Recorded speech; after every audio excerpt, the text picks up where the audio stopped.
agreement here at some point. Certainly don't want him to miss any time. I think that kind of derailed the beginning of Ayuk's season last year. And ultimately, then he got hurt during the year. I don't think they were necessarily related, but some do.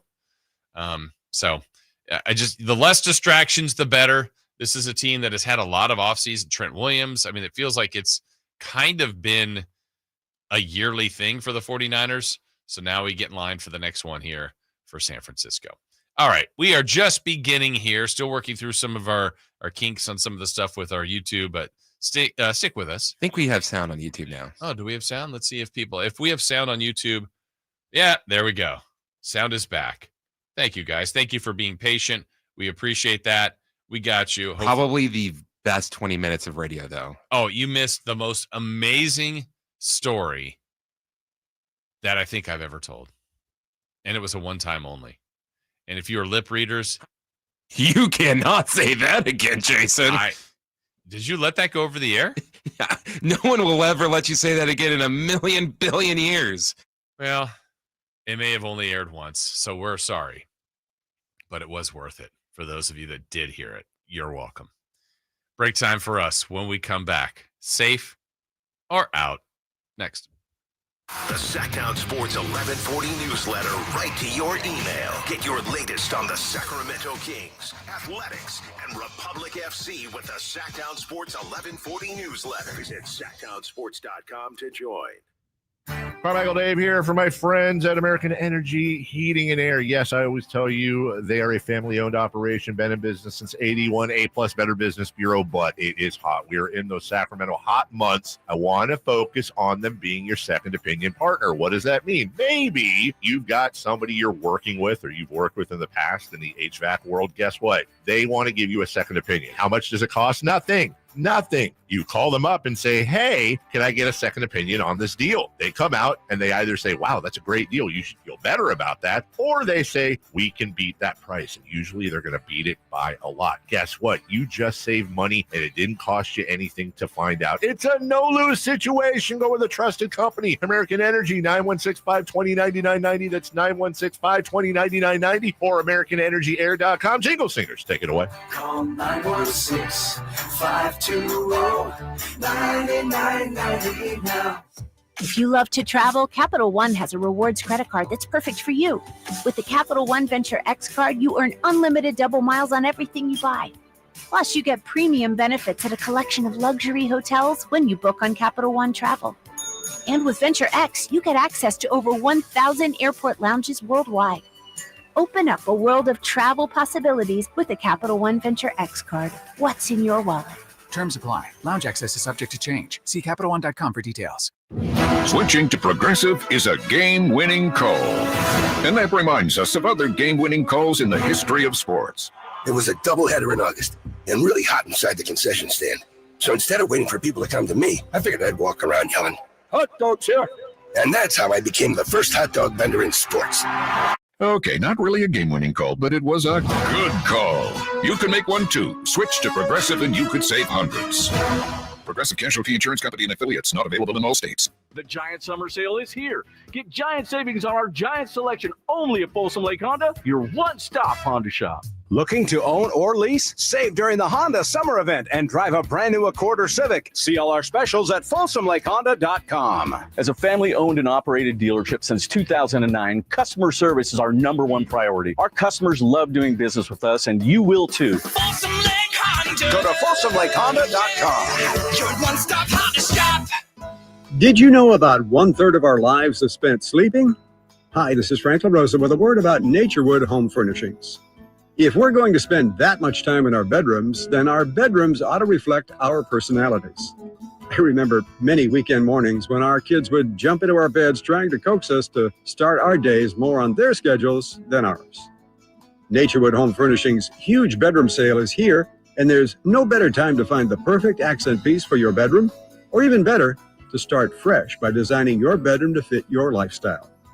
From a new mattress and foundation to dressers to nightstands to lamps and more. Naturewood Home Furnishings will help you create a space from simple to luxurious and anything in between.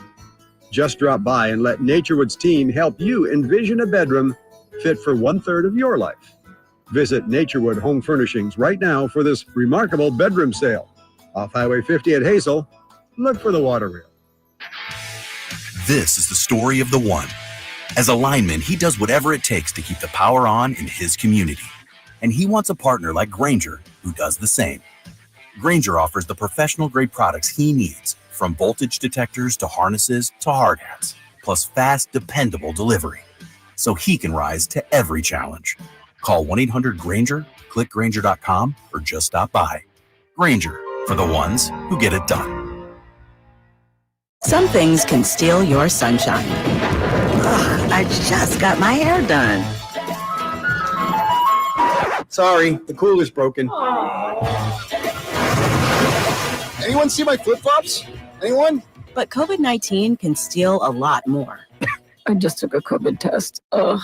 Prescription medications for COVID exist. If you test positive this summer, ask your doctor if they're right for you. Visit PfizerForAll.com/COVID-19 to learn more. Sponsored by Pfizer. Safe or out? It's time to go around baseball. 3 pitches, 3 swings. It's safe or out on the Carmichael Dave Show with Jason Ross. All right, safe or out time. Jason Ross, Christopher Laud, Carmichael Dave back with us on Monday. And coming up again, as we said, at 8 o'clock, you hear my conversation with Kings rookie Max Reno. At 9, Mark Jones will be joining us. Mark Jones from Las Vegas. So we look forward to that. But right now, safe or out time. Chris, question number 1. Safe or out? Brent Rooker got screwed in the Derby last night. Oh, that's safe. Like our last text, we said the tiebreaker with Rooker was a joke. So did you see how they did that? I did not. So basically, Rooker and Cal Raleigh were tied for 4th. They had 8 participants in the home run derby. The top 4 were going to advance. I like the way they did the opening round. I think they had 40 pitches and 3 minutes. So how many of our home runs you hit in the 3 minutes with the 40 pitches? And then you got extra time, which was untimed. And basically, if you hit a home run, it was a home run. If it didn't go out of the park, it was an out. And if you hit something, I think 450 or 425, you got an additional out in that extra time. But those were untimed. So after all of that was done in the opening round, Brent Rooker and Cal Raleigh were tied for 4th. They both hit the same amount of home runs. So then they said the tiebreaker was going to be who hit the longest home run. They both hit a home run, and I'm going to have the number off, but like 471 or 421 feet, whatever the number was, the exact same number. So then I thought, well, let's have a swing off. No, they rounded, they like went to the decimal point. And then I'm going, okay, look, I like StatCast and all these launch angle things, but are we certain? Like, we all have issues when they place a football and it's within, they're really close, and they get down there and they measure like, oh, first down, not a first down. You mean to tell me they could get to within the decimal point of the home run that was the longest by Brent Rooker and Cal Raleigh? And I again, I'm going to screw up the numbers, but let's say, because they rounded up to 471, I think. And it was like Rooker's was 470.4 and Raleigh's was 470.6.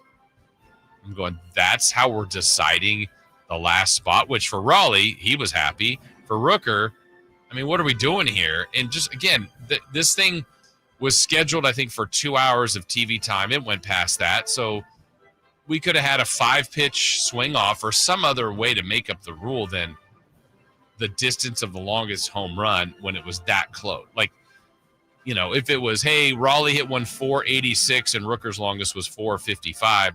All right, that's pretty easy. We're not even really questioning that. This one, I think it was more than fair to question, and I thought the way that they solved it was weird. But still, a great home run derby, a lot of fun, even without Judge and Ohtani and some of the other masters of the sport. Still was great. All right, let's get to number 2 and safe or out. Safe or out. The home run derby was success for MLB. Yeah, it was. I mean, you get Cal Raleigh, who's having just this amazing season, him showcased there. You look at Junior Caminero, who is almost the youngest home run derby champion ever. We're seeing players, O'Neal Cruz, who we don't get to see a lot in Pittsburgh, looks like he's going to be a phenom. It's just an opportunity to see other people do their thing out there. And let's hear from Cal Raleigh on really at the end. He couldn't believe he did it. It means the world, you know. I could have hit 0 home runs and I would have had just as much fun. So I just can't believe we won. It's unbelievable. Well, he also hit so many home runs. It could have been Jazz Chisholm, who hit, I think, 3. But how about the whole situation with having his dad pitch, his brother catch, the family affair, and who kind of got him fired up? Honestly, he was hyping me up. He was firing me up the whole time. I'd hit one good, and he'd be like, let's go. And I don't know, it just got me going. And I think that's why I got in good spurts during the Derby. And, he was talking, through me to my dad, talking about where he should throw it. So it was a lot of fun. He was really good, and it was an awesome experience. Yeah, the family affair was cool. Watching dad pitch, like I said, and then his brother catch. That was really, really cool. A couple other moments from the home run derby that made it a success. Watching this guy, O'Neal Cruz, hit absolute missiles and bombs. It was just amazing. Right center field. That one is hammered way up and cleared the bleachers in right center. Out toward the American flag for O'Neal Cruz. 513. 513. He had a couple that left the stadium in Atlanta. What I appreciate is when all these guys can hit home runs, all the all-stars that were there, all the people that were hanging out, when they look at someone hit a ball like that and can't believe it, I mean, that's amazing. I thought Rooker had just such a nice, and so did Caminero, nice, steady, smooth, easy swing. They were hitting home runs. They weren't hitting these titanic blasts. They were just doing it with a rhythm. Cruz was putting on a show. He was absolutely putting on a show. Then there was one other moment that I have said I would like to do. Like if I was at the home run derby as a fan on the field, I always think this would be kind of cool to do. And then it actually happened in the derby. And a soaring drive into the bleachers. That's 5, a low liner. And the kid caught it. It was going over the wall, and he caught it. The short fence and left robs Caminero of a homer in the derby. They ended up giving him the home run, but it looked really weird because he robbed a home run in the home run derby. And as a kid out there, it was the low part of the fence. It was a heck of a catch, but you're going, what are you doing, dude? What would you do, like after catching it? A little taunt. What would your taunt be? Because I've got mine. I think I know what yours is. What's yours? I would just do the... Oh, I thought you were going to do the chop. Or too small. Oh, man, too weak. Get in the weight room. I'm glad they counted it. And the kid looked like, like sometimes people do that and they're like, what? Like you've seen people, on the baselines, like the ball boys or ball people for the game. And then they field a ball that was actually fair. And then they look, oh no, I'm so surprised, or drop the ball back. He was like, no, I caught it. He was proud of himself, as he should have been. Good home run derby. Good for Cal Raleigh. And yeah, he and others put on quite the show. All right, safe or out, number 3. Safe or out. The MLB All-Star Game is a must-watch. I'm going to say out for the majority. It's safe for me. I love the Baseball All-Star Game. But here would be my draw for people tonight, at least. All right, Tarek Skubal's pitching, starting pitcher for the Tigers. He might pitch 1 inning, may get 2, but he's going to open up against Ohtani, Acuna, Tel Marte, if he gets to him, Freddie Freeman, Machado, Will Smith, Kyle Tucker, Francisco Lindor, Pete Crow, Armstrong. That's just awesome.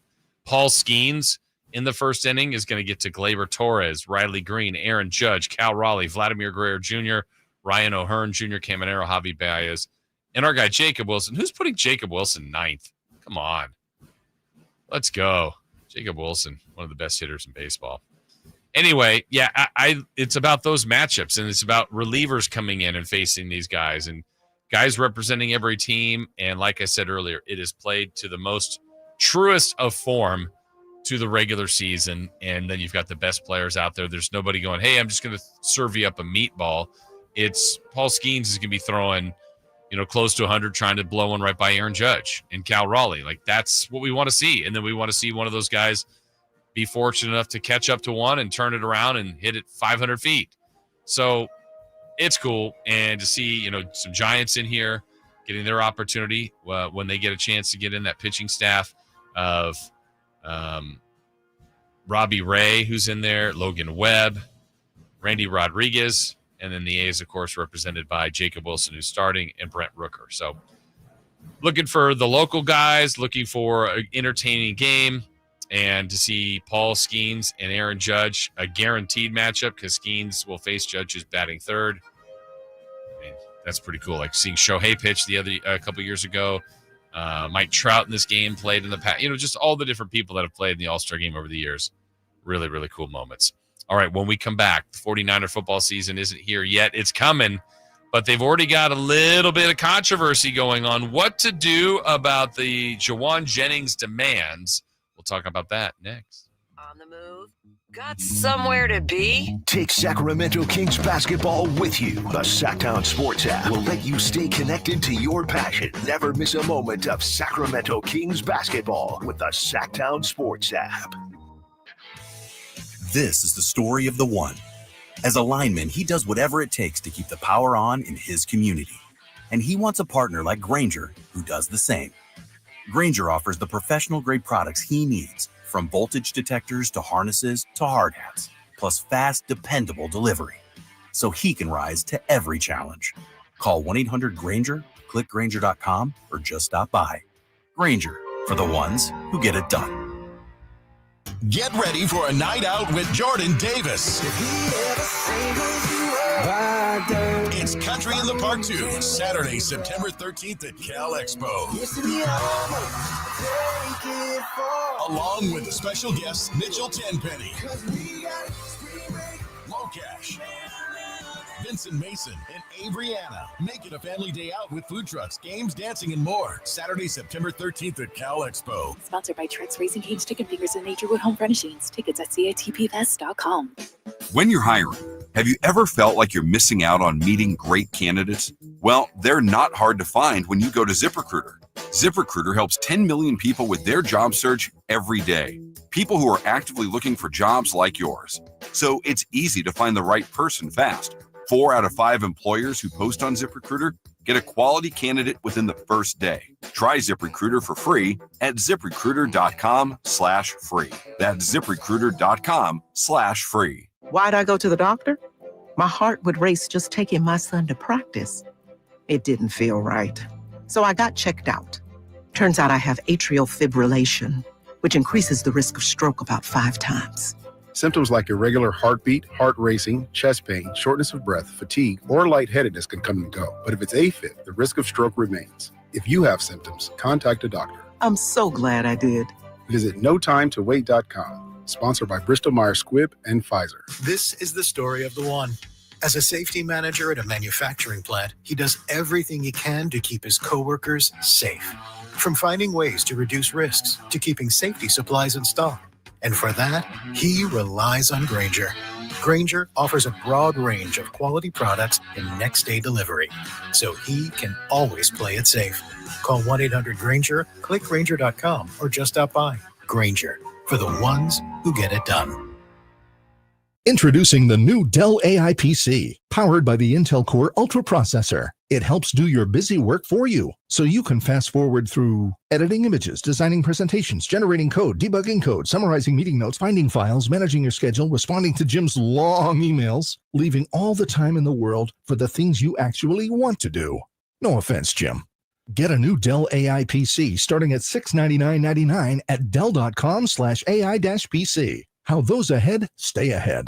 July 4th savings explode at Maida's Elk Grove Chevy. Save $10,750 off MSRP after rebates. Every new 2025 Silverado half-ton LT and RST 5.3 in stock. Maida Chevy has similar savings on every new Silverado. One of the largest selections in the Sacramento area. $10,750 off new Silverado. Exclusively at the Maida Chevy Silverado Supercenter. Now that's big, huge. See them all at MaidaChevy.com. Together, let's drive. Rated 2011 or newer. Not available with special financing, lease, and some other offers.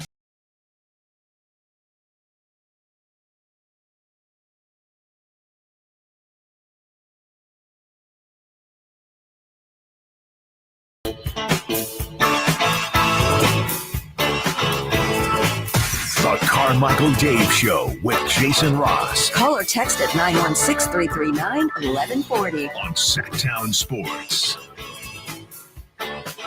They've got a first down here in the red zone. Take the toss, want to shoot, end zone, all alone on the M in Rams beneath the right goalpost. It's Jawan Jennings with his first receiving touchdown of 2024. A 13-yard scoring connection from Brock Purdy to Jennings. Purdy get a quarterback draw and run for the end zone. The throw, it is caught for a touchdown by Juwan Jennings. Again, touchdown, San Francisco. Third down, Purdy back, Purdy time, Purdy throws, downfield wide open, caught. Juwan Jennings has a hat trick in LA. Touchdown, San Francisco. If I'm Juwan Jennings in his camp, I'm sending that game's highlight film to the 49ers. Not that they need to know that. They were there. They remember that back in September of last year when the Niners were in Los Angeles. Did lose to the Rams 27-24, but it wasn't because of Jennings. He had 12 targets, caught 11 of them for 175. That was a career high. 3 touchdowns. That was a career high. His season, all of his numbers total, 77 catches for 975 yards and 6 touchdowns, all career highs. So word came out yesterday, Jennings, after who was extended a year ago, basically has put in some demands there that he would either like a new contract extension, or to be traded. Now, that sounds bad, sounds contentious. I don't know that it's going to begin that way, because it does sound, if he doesn't get a deal by the start of camp, that he will show up at camp. And like we saw last year with Ayuk, what did they call that? A hold in? I mean, Ayuk was around. There was some respect there being shown by all parties, and then they finally agreed to a deal. I think Jennings has got a little leverage. I think the Niners do too, though, because, I mean, I think you have to be a little bit careful here, because Jennings, I think, was in a good spot where he was the 3rd and 4th receiver over his short run here on the 49ers, and at times fit in beautifully. Like, Jennings has done everything they've asked him to do and done it pretty well. But even last year, the game I just highlighted, 3 touchdowns, 11 catches, 175. The rest of the year in a productive year. I'm not trying to minimize the season he had, but, you know, the 49ers could also say, well, I mean, you got half of your touchdowns in one game. There were a couple other games where, you know, he had 31 yards, 27 yards, 13 yards, another 37 yards. So, look, he had a good year. He had a good year. Is he ready to be the number 2 guy on the team? I actually think so. Or whatever, however you determine. Well, you know, Ayuk to him to Pearsall, they'll be kind of all interchangeable. But if I'm the 49ers, I think I still approach this by talking to him, saying, you know, we would like you to be here. We would try to work on the contract to fit in the sweet spot that works for us, works for you. But I also wouldn't be completely afraid to look at trade opportunities. We always know that there have been teams that were interested, like the Steelers before, in Ayuk. You can go back to some other teams that might be interested in the 49ers receiver. But we shall see. After that game, here's some reaction, just what his teammates and coach thought of Juwan Jennings. Here was Brock Purdy back in September about Jennings and that 3-touchdown, 12-catch, 175-yard day. He's a dog, man. Absolutely love Juwan. Just the way he comes in every day and then brings energy to our offense, man, with some huge plays and sparks energy, and just his love for the game, man. You can see it and you feel it when you're on the field with him. So absolutely love that guy. I'll go to war with him any day of the week. That was for energy, not for war. Brock Purdy. All right. Also his coach, Kyle Shanahan. This, remember, was after a tough loss to the Rams, but he talked about Juwan Jennings. It was unbelievable. I mean, I think the numbers show it, but more than the numbers, just he was a warrior the whole game. He's always like that. Got a lot more opportunities today, and was automatic on every single one. And even some bad looks when I didn't know if the ball should go there. You quickly saw after it that they weren't going to take that away from Juwan, and he was very inspiring today how he played. Yeah, I think there's enough in there that shows that, at least in those moments, and probably overall what they think about Jennings. So I know they've been encouraged by some of his numbers. The team, by trading Debo in the offseason to Washington, has opened up a potentially bigger role. And so, I think last year, Jennings, let's see, is scheduled to make $7.5 million this season, the final year of his deal. And according to his sources, does want a new contract or a trade. So I don't like holdouts, hold-ins, distractions. I don't think that's the intention here, but sometimes you have to make it known publicly or get it out there publicly if you're not getting what you want privately. And so I always respect the player for doing that. I don't think it's a ridiculous ask of Jennings. I mean, based on what his team has said about him, based on what the team has done as a reaction to the way he played by comfortable enough moving Deebo Samuel. There is a need for another receiver there, and he's filled that void multiple times before in his short time with the 49ers. So, and he's probably looking at other receivers around the league going, look, if I'm given kind of that 1 or 1A or even number 2 kind of a receiver role, pay me like that, and I will produce for this team. So I don't like it. It makes sense to me, and I'm hoping a lot like these others in the past, whether it's been Trent Williams or, like I said, Ayuk or Deebo the last couple of years, just someone in the 49ers. I feel like we're on a Bosa.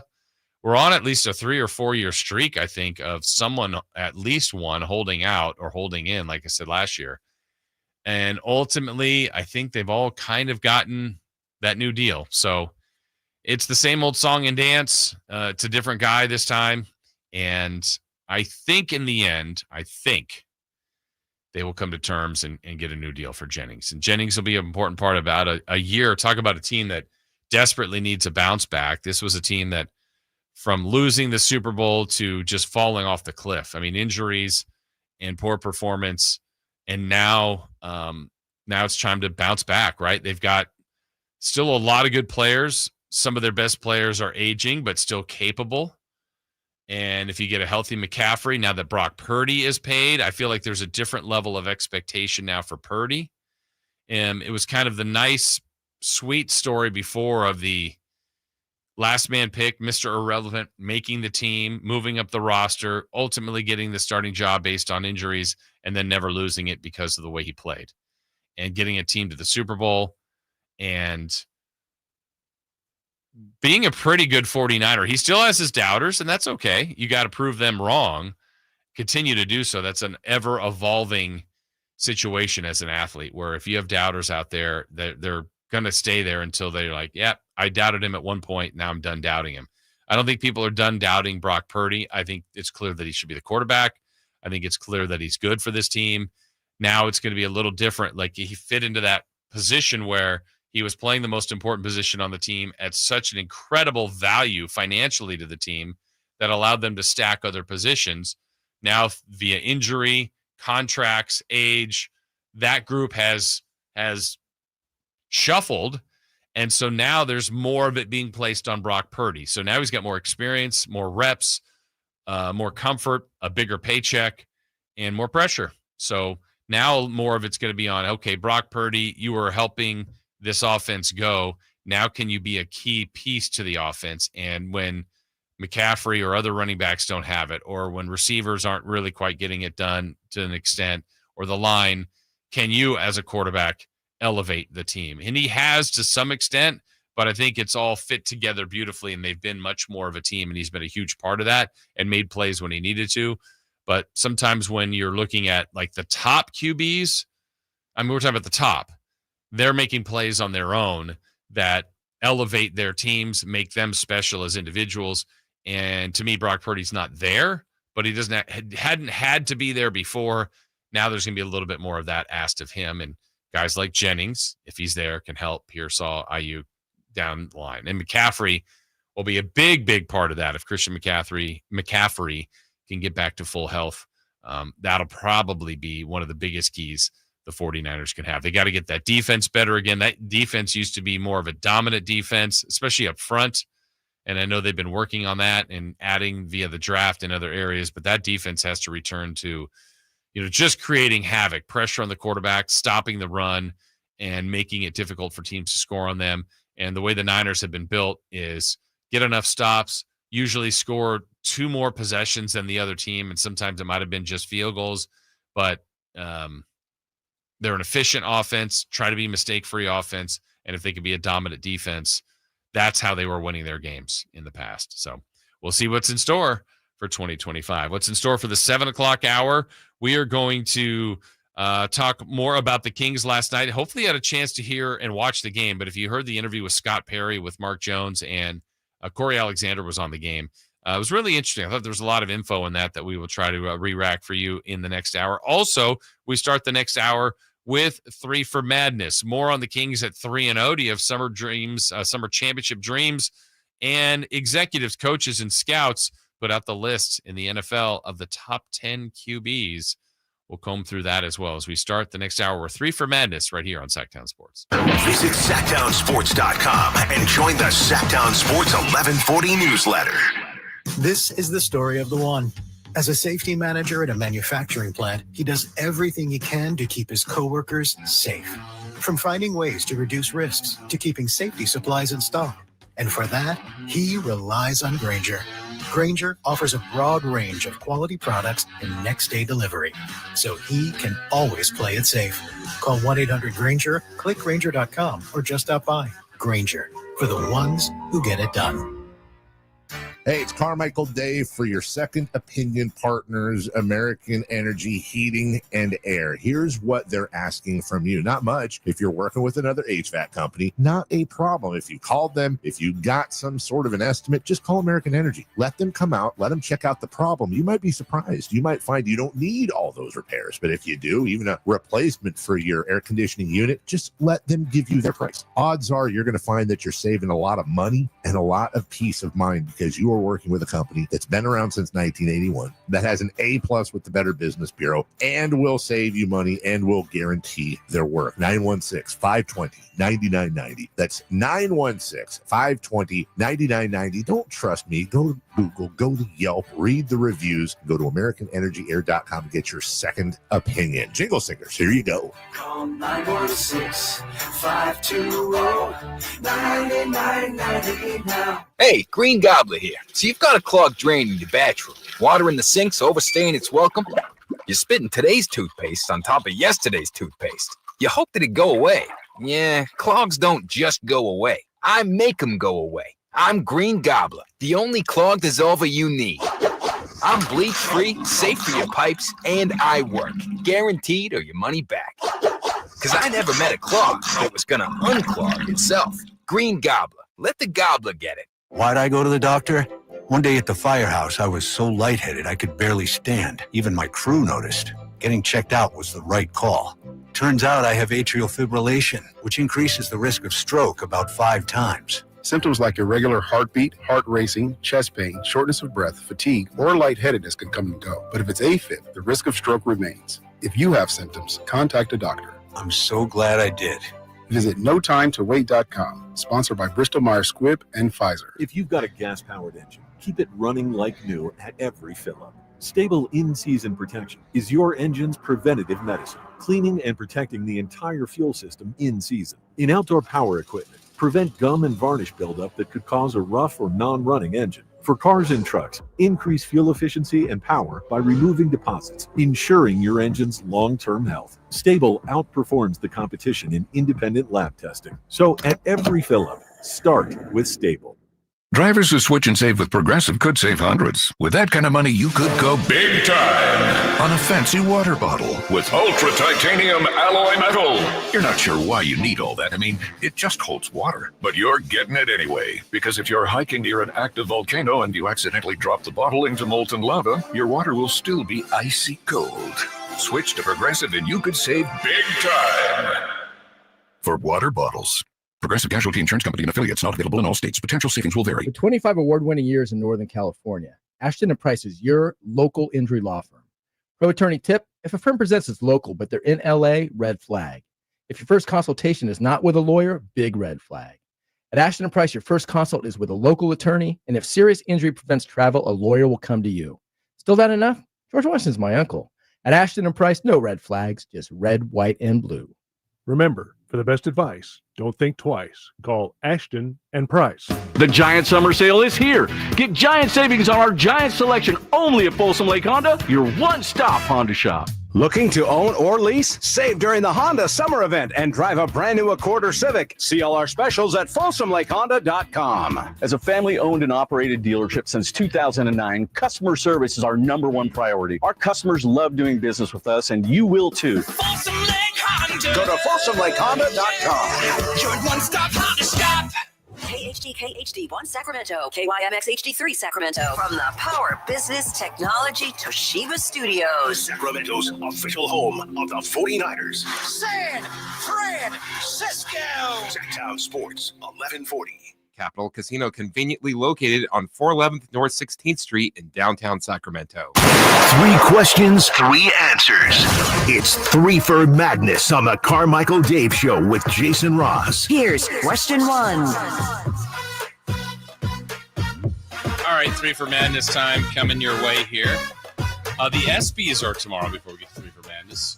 Don't you like Shane Gillis, Chris? Lame. He's lame? Yeah, he's fine. Oh. Yeah, the lame part was the ESPYs? Yeah. Yeah. I think Dave's more of a Gillis fan than I am. Okay. Yeah, he's hosting. He's fine. Yeah, he's fine. I'm with you on that. Like, I've seen some of his comedy, and it's one of those things like, yeah, he's funny. There's sometimes I laugh, other times like, he's all right. He's no Anthony Jeselnik. He's not a consistent laugh for me. I'll put it that way. But he'll have some. I feel like he'll be edgy, though. Don't you? He'll make fun of the players. The one that was the best was Norm Macdonald. Oh, my gosh. Norm is always the best. Norm Macdonald, it feels like, because with, I'm trying to think of the Golden Globes, Ricky Gervais, like it feels that he needs to get something out of it.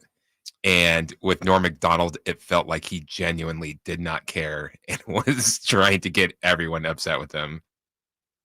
And I'm trying to think. I remember when Norm did it. I don't remember it going over that well. No. I feel like today is we're in a little bit of a different time. In some ways, we'd say we're more sensitive. In other ways, I would say we're not. But I feel like Norm might even do better today. Do you think so?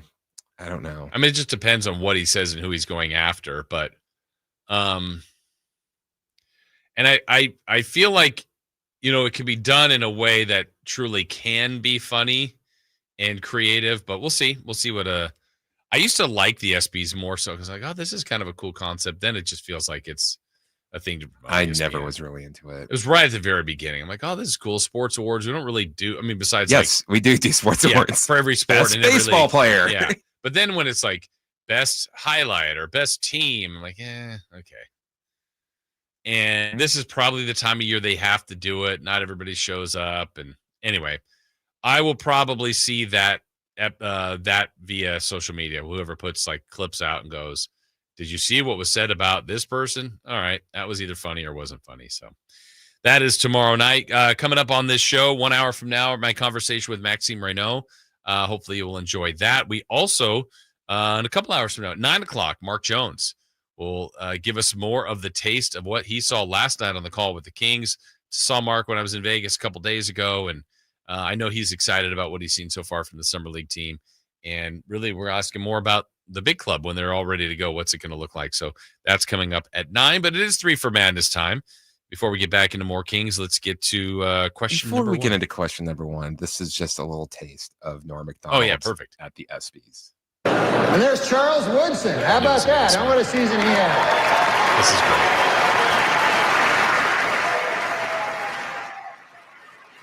great. Great, man.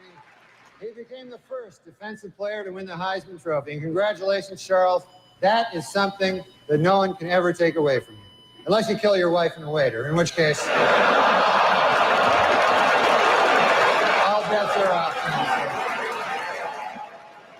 It's a word of advice. Folks, before we can begin. And what you can't see, if I remember right, Woodson couldn't believe it. Don't they pan to Griffey? And he's like, oh, damn. Yes. Or something like Griffey's like, oh, no. What did I sign up for? Yeah. Griffey's like, I just here for best home run or whatever, best young baseball player.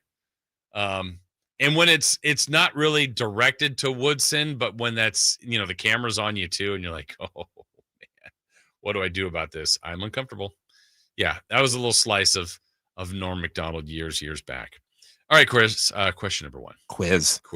Currently with Judge and Ohtani and a slew of young stars behind them, do you think that baseball will get a resurgence? This question might be more so directed to you because I feel like the answer is no, but I'm sad that it's no because Judge and Ohtani are two of the best stars the sport has had in a long time. And whether it's what Cal Raleigh's doing, what Acuna can do, and what O'Neal Cruz maybe will do someday, Skeens, Skubal, Mason Miller throwing 104. And I mean, there's so many more. Ellie De La Cruz. Like, there's a lot of really good baseball players right now. And I think the sport is trying, but it's kind of lost that it was for everyone feel. And I don't know how they get it back. Oh, you 100% nailed it there. Like, it's not for everybody. Yeah. It's expensive to go to. It's insanely expensive to go to a game. It's insanely expensive to buy things at the game. It feels like they're just, and this is what. But how is that different than the NBA? It's not different. But then, like, if you're trying to get more people and acting like the NBA, like, or the NFL, you're not. All right. So if Rob Manfred said, I'm slashing ticket prices, we're doing this as a sport, in half across the board, you think there's a significant jump? I think so. Okay. I mean, I don't know. But then on top of that's something that they don't want to do. No, I'm not. I know they won't do that. But like, if they were really going, like another thing, the whole like A's saga that's is just a joke. Gross. Yeah. To where like, even if I'm on the fence, it's just like, oh, I'm like just like a number to you guys. As a fan, you couldn't care less about me. Yeah. Like, why should I care about you? Yeah. I was saying yesterday, I know you weren't here, but I was saying this time at Summer League in Vegas, there was definitely not like overwhelming. It wasn't like an obvious thing, but there was more of a presence of the A's in Vegas. Like I saw a couple billboards, a couple different, there was 2 different digital billboards that I saw about the A's coming to Vegas. And I went, okay. I didn't feel that vibe before. There weren't people really talking about the A's coming to Vegas, but it just felt a little bit more real this time. And I know they've had their quote unquote for show opening, but once I see like officially all of the stuff, I still think that's not a 50-50 proposition, but all the stuff has to get finalized. We've had other things that have progressed like this that haven't materialized, but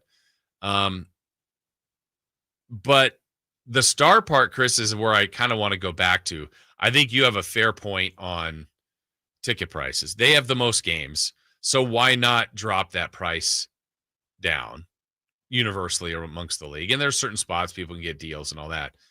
But you get a deal for an A's game. Yeah, but I'm going back to the star power part of it. Like the NBA has done a brilliant job for years about marketing individuals and stars. NFL does, but they kind of don't have to. The NFL is just, they can almost do no wrong, which is kind of sad. And I think baseball seems sometimes that they're like that they do wrong and it doesn't matter. Like they are that they do wrong and they don't care. And they almost are bulletproof. Where baseball, I think, is trying. Like, look at us. Look what we've got. And they do have it. But I mean, honestly, like in the lore of baseball, like Babe Ruth is a name that is kind of larger than life. I mean, we've never saw him play, right? Nobody here saw him play. But what Shohei Ohtani is doing is better than that.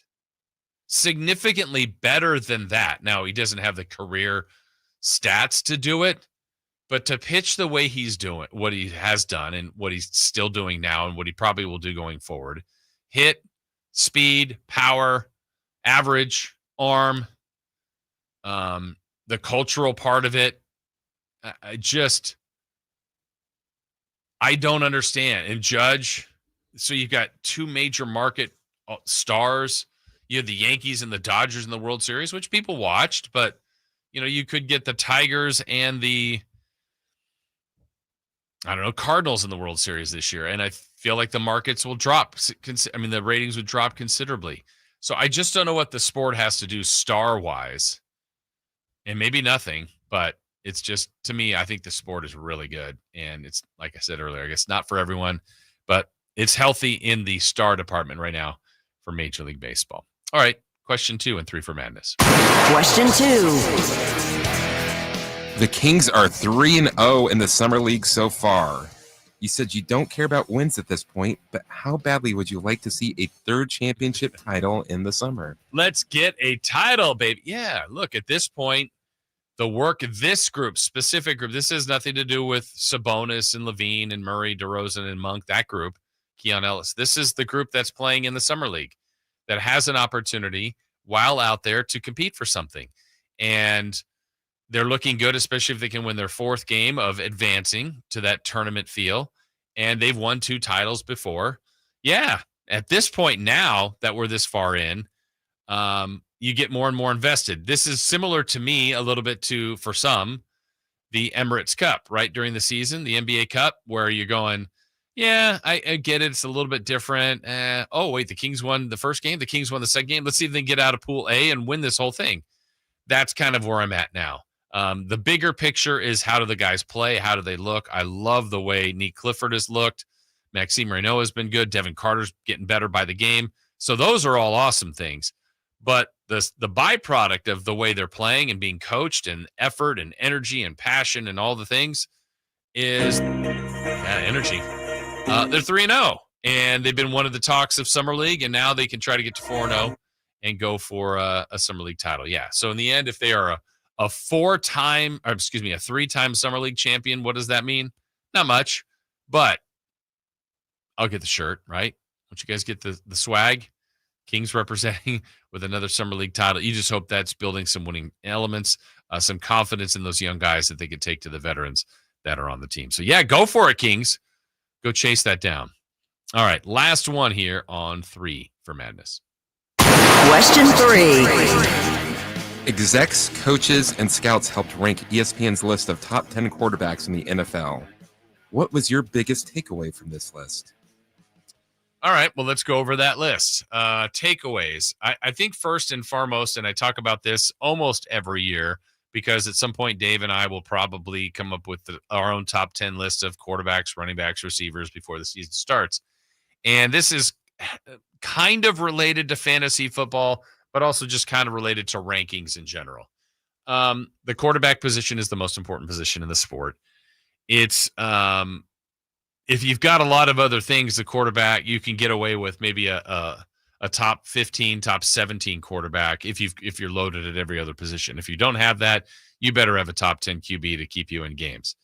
The list, to me, will always have a few people, and that few people are at the top of the list again this year.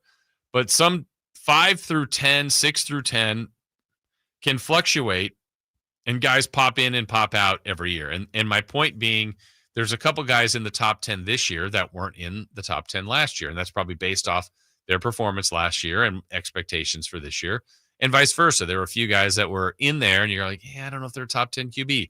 Well, they didn't play like it last year. And so now you find themselves out of the top 10. So we'll work our way from 10 to 1 from this year's list. Again, it's ESPN.com, but they had scouts, GMs, and execs rank the top 10. So in the top 10, at number 10, they have Baker Mayfield.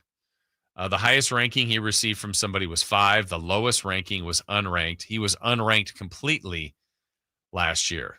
So Baker Mayfield, to me, is a success story. He has bounced around the league quite a bit now, found a home in Tampa, and really did have a good year. Had weapons that he utilized, a very, very productive statistical season, and started to look more like that number 1 pick that surprised people a few years back when Cleveland took him.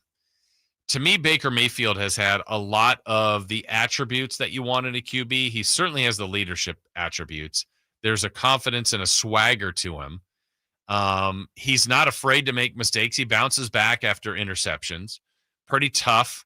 He'll run. He'll get in the face of another. I mean, he's a competitor. I like that about Baker Mayfield, and he put it all together last year to have one of his best statistical years, and I'm glad to see him in there at number 10. So he would be one of those examples I was giving earlier about guys that kind of pop in and pop out. He had a good year. Here he is as a top 10 guy. I would almost bet anybody making a top 10 list a year ago, Baker Mayfield wouldn't have been in it. Here he is at number 10. At number 9, The highest ranking this player received amongst the execs, GMs, and scouts was 6. The lowest ranked was unranked, but that gets him still to number 9. Last year's ranking, he was honorable mention. Well, he probably is going to be in the top 10 quite a bit now because he won a Super Bowl last year, and that's Jalen Hurts. Jalen Hurts has really been a nice story, too. He was a surprise pick by the Eagles when they already had Carson Wentz. He ultimately got in there via some injury and some opportunity, then never really let go of the job. And he is the classic case of kind of when the Eagles need more, he gives it to them.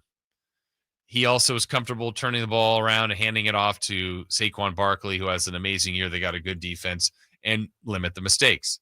Doesn't mean Jalen Hurts isn't a good quarterback. And it gets back to that term that I know a lot of people hate, but I think he's a game manager, but I'm not doing that in the way that sometimes when people say, oh, he's just a game manager, that is said in a negative way. I'm trying to say this in a complimentary way. He runs when they need to make the big first down or a touchdown. He makes the right throws when they need to on a big third down. Avoids sacks. He's mobile, smart, doesn't make a lot of mistakes. He's got good weapons around him, and he recognizes all that. But he's been there for the team when they needed him to make big throws and big plays. Had a good Super Bowl. He's accurate.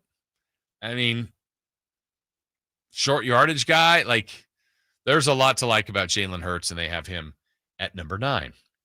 Let's move up to the player at number 8. Again, according to GMs, execs, and scouts, this is the top 10 list of quarterbacks in the NFL from ESPN.com.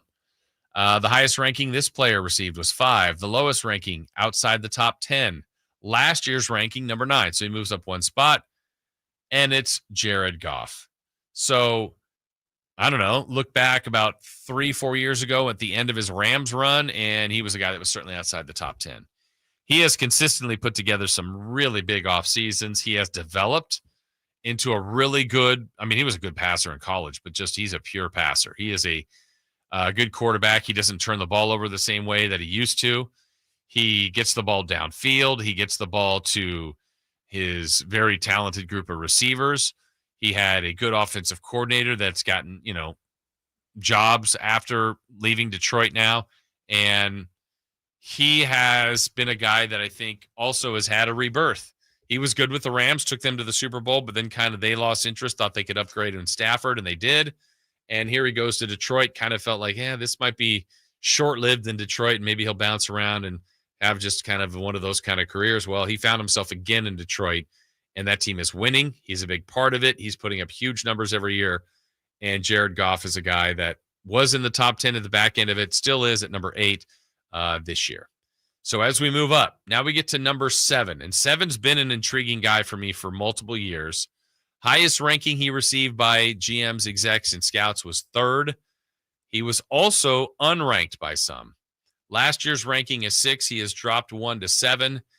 And this guy is a guy that I think is as talented as any quarterback in the league. I honestly do. But at some point, since we all seem to value Super Bowls, playoff appearances, playoff wins, MVPs in our measurements of QBs, he has to start getting into that conversation more, in my opinion. I'm not doubting his ability. Part of it's the team he's on, but his team's good. And it's from the Los Angeles Chargers, Justin Herbert. He has the most passing yards in NFL history through 5 seasons. So is he going to be one of those guys when his career is done that we go, man, statistically, Justin Herbert was one of the game's greats? We might be talking about that, but is he one of the game's greats? And I do think there are quarterbacks that are better than him. And at some point, he's going to have to, and he's got a better coach now. I believe in Jim Harbaugh. Tough division, tough conference. I think the AFC is loaded with some of the best quarterbacks, even though this is the first one I've read, but more are coming, obviously, as I move up the list. And so that's part of the problem of what Patrick Mahomes has done, is he has done some damage to the careers of Josh Allen, of Lamar Jackson, and in this case, probably more so to his division rival, Justin Herbert. So there are always going to be guys that are the victims of people around him that kept him from being even perceived as better QBs. So I'm on my watch of Justin Herbert. No problem with him being in the top 10. I think he's got 100% top 10 talent. There's got to be some MVPs in here, some dominant seasons, or some playoff and or Super Bowl appearances that aren't there yet. It's certainly his career's not over or defined yet, but that's my take on Justin Herbert. All right, next up, number 6, highest ranking for this person, 4, lowest ranking, unranked. Last year was ranked 5th, drops to 6th this year at the age of 37, Matthew Stafford of the Rams. Another guy that was kind of going down that road of what I just addressed with Justin Herbert. Statistically, year after year after year with the Lions, numbers. Not a lot of playoff wins, not a lot of playoff appearances. Moves to the Rams, gets to the Super Bowl, has a Super Bowl, and, he's just a producer. I mean, he really is. He's productive. He's tough. He's got a good arm still. Good weapons around him, maximizes the weapons now with Devontae Adams, Puka Nacua, a good defense. I expect Stafford, no issue with him being in the top 10. There's a little bit of a career nod to him and even a current nod to him as well. As we move up, the next one, according to scouts, execs, and GMs on ESPN.com, highest ranking 5, lowest ranking 10. So he's stayed in the top 10 on his high and low. And last year, unranked or not eligible because he was a rookie, but what a year for Jaden Daniels. Phenomenal. So Jaden Daniels is there based on 1 year. His 1 year, you can't argue with it. This conversation that I'm having right now about Jaden Daniels, I had at this exact time last year. I remember it very well, and I saw a lot of people have this player ranked very, very high, who is now not in the top 10. And I said, look, I get it based on 1 year, but I think it's a little unfair to put someone in the top 10 after 1 year. And that player a year ago that was at number 7 was rookie then, now second year, or now going into the third year, but C.J. Stroud. C.J. Stroud had a phenomenal rookie year. No issue with that, but it's like at the quarterback position, it's about doing it multiple times. Now, Stroud wasn't awful, but he dropped out of the top 10 this year. He was 7 last year. Jaden Daniels, it's tough to argue with the 1 year we saw. He was awesome. Is he going to stay as a top 5 QB? This is my example. I would not be shocked if he has a little bit lesser of a year, possibly, right? More expectations, more scouting, more game film. Does he drop out of the top 10 next year? I don't know. But he has the makings, the build, all that stuff of being a great QB and had a great year. Number 4. Now we're getting to the guys that, to me, this is where they live. Now you can just shuffle this order. Number 4, highest ranking for this guy was number 1. Lowest ranking was 6. That's Lamar Jackson. Joe Burrow, highest ranking 1. Lowest ranking 5. Last year was ranked number 2. Joe Burrow is 3. At number 2, they put Josh Allen, highest ranking 1. Lowest ranking 4. He's moved up 1 spot from a year ago. And then number 1 still is Patrick Mahomes, highest ranking 1, lowest ranking from execs is 4. Last year was ranked number 1. And so Patrick Mahomes has done an amazing job of kind of getting through the regular season. Statistically, the last couple years hasn't blown anyone away with his regular season performance. But my goodness, we get to the playoffs and he consistently knocks out Lamar Jackson, Josh Allen, a lot of times wins the Super Bowl, hasn't now twice to Brady and Hurts, but has kept Burrow for the most part out of the big game with the exception of once he did get there to the Super Bowl. He's kept them out of the playoffs. Those guys, I mean, the top 4 are all AFC QBs, and I think they are the best quarterbacks. I have no issue with that ranking. You can shuffle the order around, but Herbert's the other one from the top 10 that's an AFC guy, and then the others that received votes, honorable mention, C.J. Stroud, Jordan Love, Kyler Murray received votes, Tua Tagovailoa, Dak Prescott, Brock Purdy, Aaron Rodgers, and Bo Nix. It's a tough group to crack. It's a group that if your team doesn't have someone in that top 10, the honorable mention or receiving votes, I just think you better have an amazing defense, great running game, and pretty much good at everything else if you're going to be a playoff team. So we're looking at these other teams without someone on that list. It's not impossible, but I would say it's improbable to get to the Super Bowl. Not impossible to get to the playoffs, but it is a challenge when you don't have someone that can fill that position on a week-to-week basis that you kind of just don't have to worry about. Like, I'll just pick someone in that top 10, and let me get to number 8. Who was number 8? Jared Goff. Like, if Jared Goff opened the season for the Lions and had just an awful game, threw for 180 and 5 interceptions, you would just look at that. He's to that point where you're like, whoa, that was an awful game. All right, this is probably the worst game of the season. Jared Goff will be back next week. And he likely will. 340, 4 touchdowns, 1 pick. Keep it moving. That's what that top 10 group has kind of established. They're the quarterback. There's not a, hey, there's someone pretty good behind them. I mean, they'd have to put week upon week of concerning performance, maybe with a nod to an injury a little bit or being banged up, that you would take them out. These guys have built their resume. The teams are built around them, and they're going to be difference makers. And for the most part, I think these are going to be your QBs and your teams in the playoffs. So interesting list. That was my take on it. But I think that top 4 is going to stay that way probably close to next year and the year after. Where it's going to start to shift is that other group, and who continues to try to move up in that will be fun. Like if Jaden Daniels backs up last year's performance with another really strong one and a playoff run like they did, he's going to move up that list as well. All right, when we come back, the Kings last night, boy, did they look good. They looked really, really good. That's now 3-0 in Summer League play.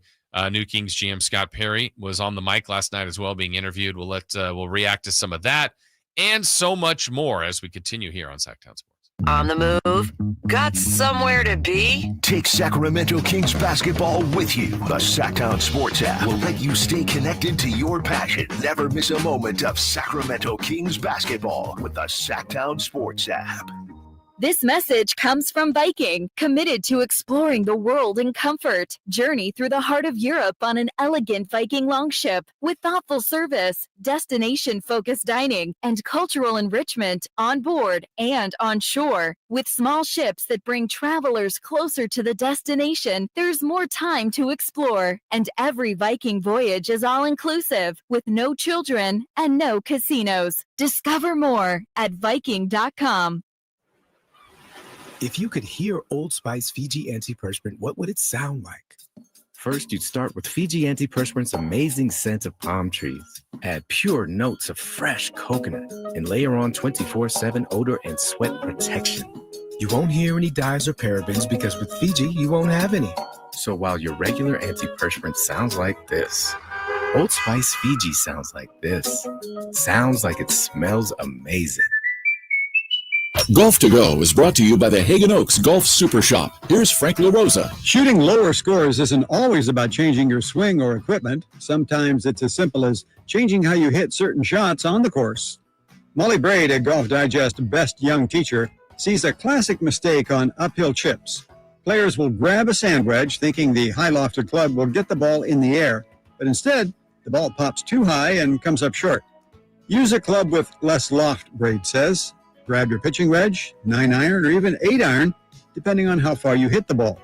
Set up with your hips and shoulders in line with the hill.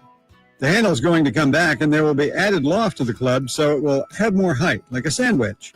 Your pitching wedge and your 9-iron don't have as much loft as your sand wedge, but when you're hitting from a steep uphill lie, your pitching wedge is going to produce sand wedge-like results. You'll get that high trajectory up and over the hill to land soft on the green. That's your Golf to Go. I'm Frank LaRosa. Get ready for a night out with Jordan Davis. It's Country in the Park 2, Saturday, September 13th at Cal Expo. Along with the special guests Mitchell Tenpenny, Locash, Vincent Mason, and Avery-Anna. Make it a family day out with food trucks, games, dancing, and more. Saturday, September 13th at Cal Expo. Sponsored by Trex Racing Cage, Chicken Fingers, and Naturewood Home Furnishings. Tickets at catpfest.com. Summer's flying by, and that back-to-school checklist, it's growing fast. New backpack? Check. School supplies? Check. Dentist appointment? Let's fix that. Kids Care Dental and Orthodontics is making it easy to cross dental checkups off your summer list fast with priority scheduling for new patients and kid-friendly care that makes them smile. It's one less thing to worry about before fall. Call now or book online at kidscaredental.com. That's kidscaredental.com because healthy smiles should be the easiest thing to check off your summer list. Capital Casino, conveniently located on 411 North 16th Street in downtown Sacramento.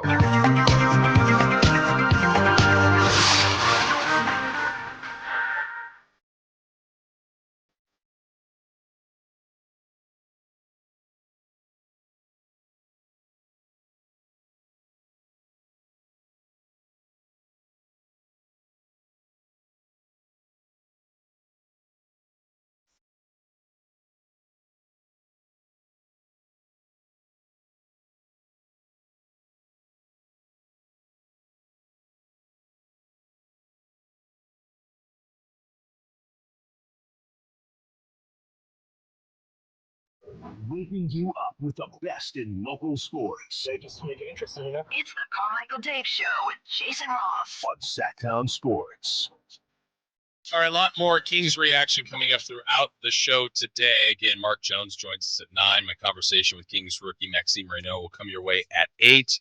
We'll have player reaction and coach mystery action from last night's game, the Kings win, coming up as well here on the show. But last night during the game, was watching it on TV, and Mark Jones and Corey Alexander were on the call. And much like they do in Summer League, you maybe get a player that comes through, a coach or GM. Scott Perry's been on now twice on these Kings games. He joined the guys during the game. There were a couple of different cuts that I thought were interesting here for sure that Scott Perry shared with Mark Jones that I think are worth talking about. Chris, go ahead and fire the first one, if you will. Hey, Devin Carter just knocked down a logo 3. Let's talk about his development at the point guard position, which is something, admittedly, really something new for him, Scott. There's no question about it. Obviously, this is my first opportunity to be around Devin. I mean, watched him on film when I was taking the job. He can defend the position. He has good length. He moves his feet. That's his comfort zone right now. He is evolving as a guy being able to play that position on the offensive end. He had a big game here the other night. We had 30 points where he shot the ball well, which hadn't been his strength to this point. The key for him, just like so many other players, is how's he going to dedicate himself to get better each and every day. And that's been my challenge to him when I talk with him. That's going to be very important. You got to work on your game. You got to get in elite shape so that you can do the things that you're capable of doing on the court right now. All right, there were some comments from Scott Perry about Devin Carter. I think Devin Carter is the intriguing one of the intriguing pieces. Obviously, our eyes are on Max Reno and Nique Clifford as new players, new additions, new draft picks to the Kings. And those two guys have been phenomenal, and we'll have more on them coming up. But Devin Carter, by the game, has gotten better. And I still think as he has gotten better, we're seeing him still a little bit in that hybrid role. I still think he best is suited as a combo guard where he's not the traditional, hey, inbound the ball, bring the ball up as a point guard, get the offense facilitated type of guy. But it's a little bit like Malik in a way where there's some playmaking in there, but not as much as Malik and not in a truly traditional point guard way. I don't think that's his best position. Now, I agree 100% with what Scott Perry said, that to me, he is an NBA defender. I don't think there's any doubt that with his arm, with his length, the physical nature he's very physical with his body and his hands, defensively, that he can guard 1s and 2s and maybe 3s if need be. I mean, he can guard bigger people than him and be okay.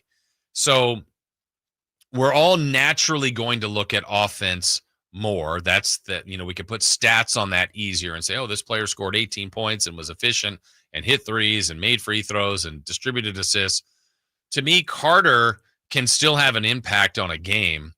And the nice product here that we've seen over the last 2 games is he's been very efficient offensively. He had 32 games ago. Last night, let me see his final number, 7 of 12, 17 points. His plus minus, for whatever it's worth to you out there, was plus 23. But 3 assists, 2 boards, 3 steals, 1 block, a turnover, made an incredible play at the end of the half. I'm Devin Carter, and I think it was Zebra, one of our regulars on the chat, that said earlier, he is growing on me like a wart, which is funny. He did also, very noticeably during the game, continue to rub that shoulder. That looks like it's still a bit problematic. He was asked about that after the last game and saying, yeah, it's just something that's been bothering me. Again, he kind of re-aggravated it. It doesn't look like it's more than that. It doesn't look like it, but I don't know. So it is something that I think Scott Perry is watching. I think other teams around the league are watching. He had been kind of placed in some trade rumors potentially too. Look, the Kings have a lot of people that can play backcourt positions. The intriguing thing about the culture they're trying to build and what we're seeing them play in Summer League, there's a lot of defense that's being originated from this team. And kind of the proven veteran, historically good players that they have on this team, in the sense of like Levine and DeRozan, like they are all-stars, great scorers. They are not great defenders. You look at Keon Ellis and Devin Carter and what Nique Clifford and some of these other younger guys are doing that don't have their resume, but they're giving it to you on the defensive end. Granted, it's Summer League, but Carter did that in the regular season too, and Keon has done that against some of the best players in the league. It's going to make the minute distribution very interesting if that's the group that starts the year. All right, let's get one more comment here I also thought was interesting from Scott Perry yesterday in his conversation with the guys, kind of talking a little bit about the culture that they're working on. Volunteers, not hostages. How's that recruitment and that process and that culture building coming along so far? It's in a good place right now, guys. And that's important. You got to know this. You need total buy-in to have a chance to be successful. So we don't want anybody that doesn't want to be there. And it's nothing personal. So what you're seeing out here in Summer League, you're seeing a whole bunch of volunteers right now. And I love watching it. These guys are playing hard. They're playing together. And one thing we told them before the Summer League started was that this is an opportunity, first opportunity, to start establishing our identity, what a Sacramento Kings team is going to look like and play like. Well, and that identity has to start. I mean, of course, Doug Christie was a great defender. As your head coach, we know that identity will start on that side. And you've seen that here with the Summer League team, correct? Oh, absolutely. We're picking up 94 feet. I love to see that. And look, if we look further ahead, we just watched the finals where you saw 2 organizations that really extended the floor defensively. And I think that's the way the game is going, and you're going to need a lot of depth. You're going to need athletes who can defend and create offensive opportunities for your team. So I'm excited about it. That's the way I grew up playing basketball. My years in the league, when we were most successful with Detroit Pistons, that's how we played. We played tough, we defended, and we shared the basketball, shared the game. So we want to bring that here to Sacramento. Scott, one of those guys that's checked a lot of those variable boxes that you mentioned a moment ago, creating opportunities for teammates and for themselves. Nique Clifford has been brilliant here at times early in Summer League, and his versatility seems to be something of a huge asset. I mean, you can plug him a lot of places. There's no question about it. We've been talking about it back and forth, watching him from the first practice throughout Summer League. This guy's going to be able to give us some time, I think, at all 3 perimeter positions. And what I really like with him at the guard positions is that he brings big size there. And, the league is going that way. If you can have size at that 1 or 2 position, at that point, or that off-guard position, that can really help your ball club. He really passes the ball extremely well with either hand. He can defend all 3 of those perimeter positions. So those were some of the comments that we heard from Scott Perry talking about the culture building, talking a little bit there at the end about Nique Clifford. And like when you try to read between the lines of what I believe Doug Christie would want, what I believe that Scott Perry wants, again, he's talking about defensive players that could create some offensive opportunities. That's more of what we're seeing from these young guys and these summer league guys. And the question is, what do you then do with, again, you need guys in the league that can score with Levine, DeRozan, Malik Monk. I mean, Monk's probably a better defender than the other two, but the other two, and part of the other two, more so DeRozan, I would say, than Levine. DeRozan's put in a tough spot where he's having to guard 3s and 4s a lot, and he's undersized at that, and he might do better with stronger players than quicker players. I don't know. That's probably up for debate. Levine's the one that's been a tricky one for me because someone that's that athletic, quick twitch, spurts, I just feel like there needs to be more of a attention and a focus and a desire to play defense, where you watch these guys right now that are basically competing for their opportunities. Like Mason Jones, if you could bottle up how hard he plays, the relentlessness that he is like, look, I don't know how much longer I've got in this NBA at all. There's nothing guaranteed for me. There's something that there's a charm to that when people don't lose that and play that hard all the time. Like in Vegas, he's playing that hard. And it's that motor that, it's hard to do for 82 games, but when you are not comfortable, you don't have a guaranteed contract, when you're trying, sometimes it's easier to do the chasing than to be chased. When someone's like, I'm the starting center and someone's trying to get my position. Well, I'm the starting center. I'm the starting point guard, whatever it is. But when someone's trying to get that job, that's the person that's working really, really hard. And I think they got a lot of guys like that right now. And so trying to read what the marriage between Scott Perry and Doug Christie of what they are looking for in a player, and it seems like they got a lot of the similar traits that they want as far as super aggressive defensive players that'll help contribute offensively. It's more of the guys that they added in the summer, I would say, with the exception of Keon Ellis and Carter that were already there, than the guys that are already existing on the team. Keegan Murray is a nice two-way player too. I don't want to forget Keegan in that. But some of these other guys that have been around a while, like DeRozan, Sabonis, Monk, and Levine, certainly have to work on their defense to get this team to where they want to be defensively. We got more on the Kings coming up. Again, coming up at the top of the hour, Maxime Reno. Really fun conversation. I think you're going to enjoy that. Next, tonight is the Major League Baseball All-Star Game. Last night, quite a few moments in the Home Run Derby. We'll talk about what we saw last night and what to expect for tonight as we continue here on Sacktown Sports. On the move? Got somewhere to be? Take Sacramento Kings basketball with you. The Sacktown Sports app will let you stay connected to your passion. Never miss a moment of Sacramento Kings basketball with the Sacktown Sports app. When you're hiring, have you ever felt like you're missing out on meeting great candidates? Well, they're not hard to find when you go to ZipRecruiter. ZipRecruiter helps 10 million people with their job search every day. People who are actively looking for jobs like yours. So it's easy to find the right person fast.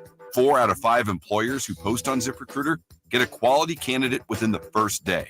Try ZipRecruiter for free at ZipRecruiter.com/free. That's ZipRecruiter.com/free. Wesley Financial Group is not a law firm, and Chuck McDowell definitely not an attorney. This is Chuck. If someone talked you into buying something really silly and you want to get out of that silly little thing, my advice, get the facts. Call me and I'll send you our timeshare exit kit absolutely free. Inside, you'll learn how timeshare works and all your options for cancellation. Call Wesley now for your free exit info kit. 800-838-6767. That's 800-838-6767. Carmichael Dave here for my friends at American Energy Heating and Air. Yes, I always tell you they are a family-owned operation, been in business since 81, A+ Better Business Bureau, but it is hot. We are in those Sacramento hot months. I want to focus on them being your second opinion partner. What does that mean? Maybe you've got somebody you're working with or you've worked with in the past in the HVAC world. Guess what? They want to give you a second opinion. How much does it cost? Nothing. You call them up and say, hey, can I get a second opinion on this deal? They come out and they either say, wow, that's a great deal, you should feel better about that. Or they say, we can beat that price. And usually they're going to beat it by a lot. Guess what? You just saved money and it didn't cost you anything to find out. It's a no-lose situation. Go with a trusted company. American Energy, 916-520-9990. That's 916-520-9990 or AmericanEnergyAir.com. Jingle Singers, take it away. Call 916-520-9990. 220-9990 now. With 25 award-winning years in Northern California, Ashton & Price is your local injury law firm. Pro attorney tip: if a firm presents as local but they're in LA, red flag. If your first consultation is not with a lawyer, big red flag. At Ashton & Price, your first consult is with a local attorney, and if serious injury prevents travel, a lawyer will come to you. Still not enough? George Washington's my uncle. At Ashton & Price, no red flags, just red, white, and blue. Remember, for the best advice, don't think twice. Call Ashton & Price. Did you know about 1/3 of our lives is spent sleeping? Hi, this is Frank LaRosa with a word about Naturewood Home Furnishings. If we're going to spend that much time in our bedrooms, then our bedrooms ought to reflect our personalities. I remember many weekend mornings when our kids would jump into our beds trying to coax us to start our days more on their schedules than ours. Naturewood Home Furnishings' huge bedroom sale is here, and there's no better time to find the perfect accent piece for your bedroom, or even better, to start fresh by designing your bedroom to fit your lifestyle. From a new mattress and foundation to dressers to nightstands to lamps and more. Naturewood Home Furnishings will help you create a space from simple to luxurious and anything in between. Just drop by and let Naturewood's team help you envision a bedroom fit for 1/3 of your life. Visit Naturewood Home Furnishings right now for this remarkable bedroom sale. Off Highway 50 at Hazel, look for the water wheel. Buckle up, racing fans! Adrenaline is back in full blast on July 19th. It's chaos, carnage, and crazy fun with boat trailer racing and more at the Stockton 99 Speedway on July 19th. Don't miss the madness. Tickets starting at just $15. Get yours today at Stockton99.com.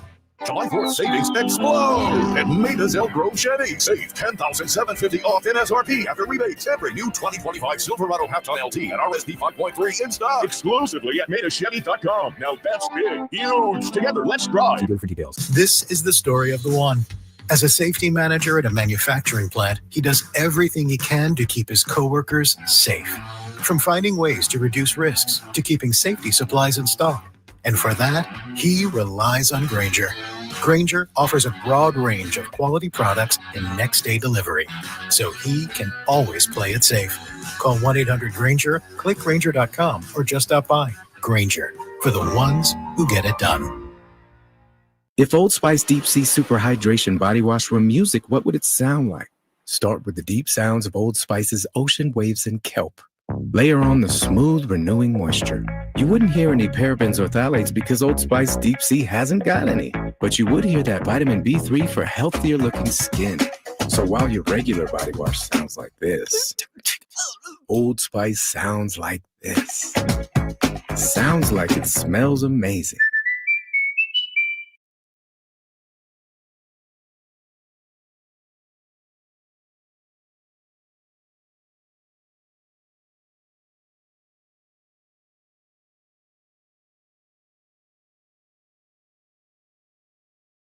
Get your sports fix. Live and local. The Carmichael Dave Show with Jason Ross.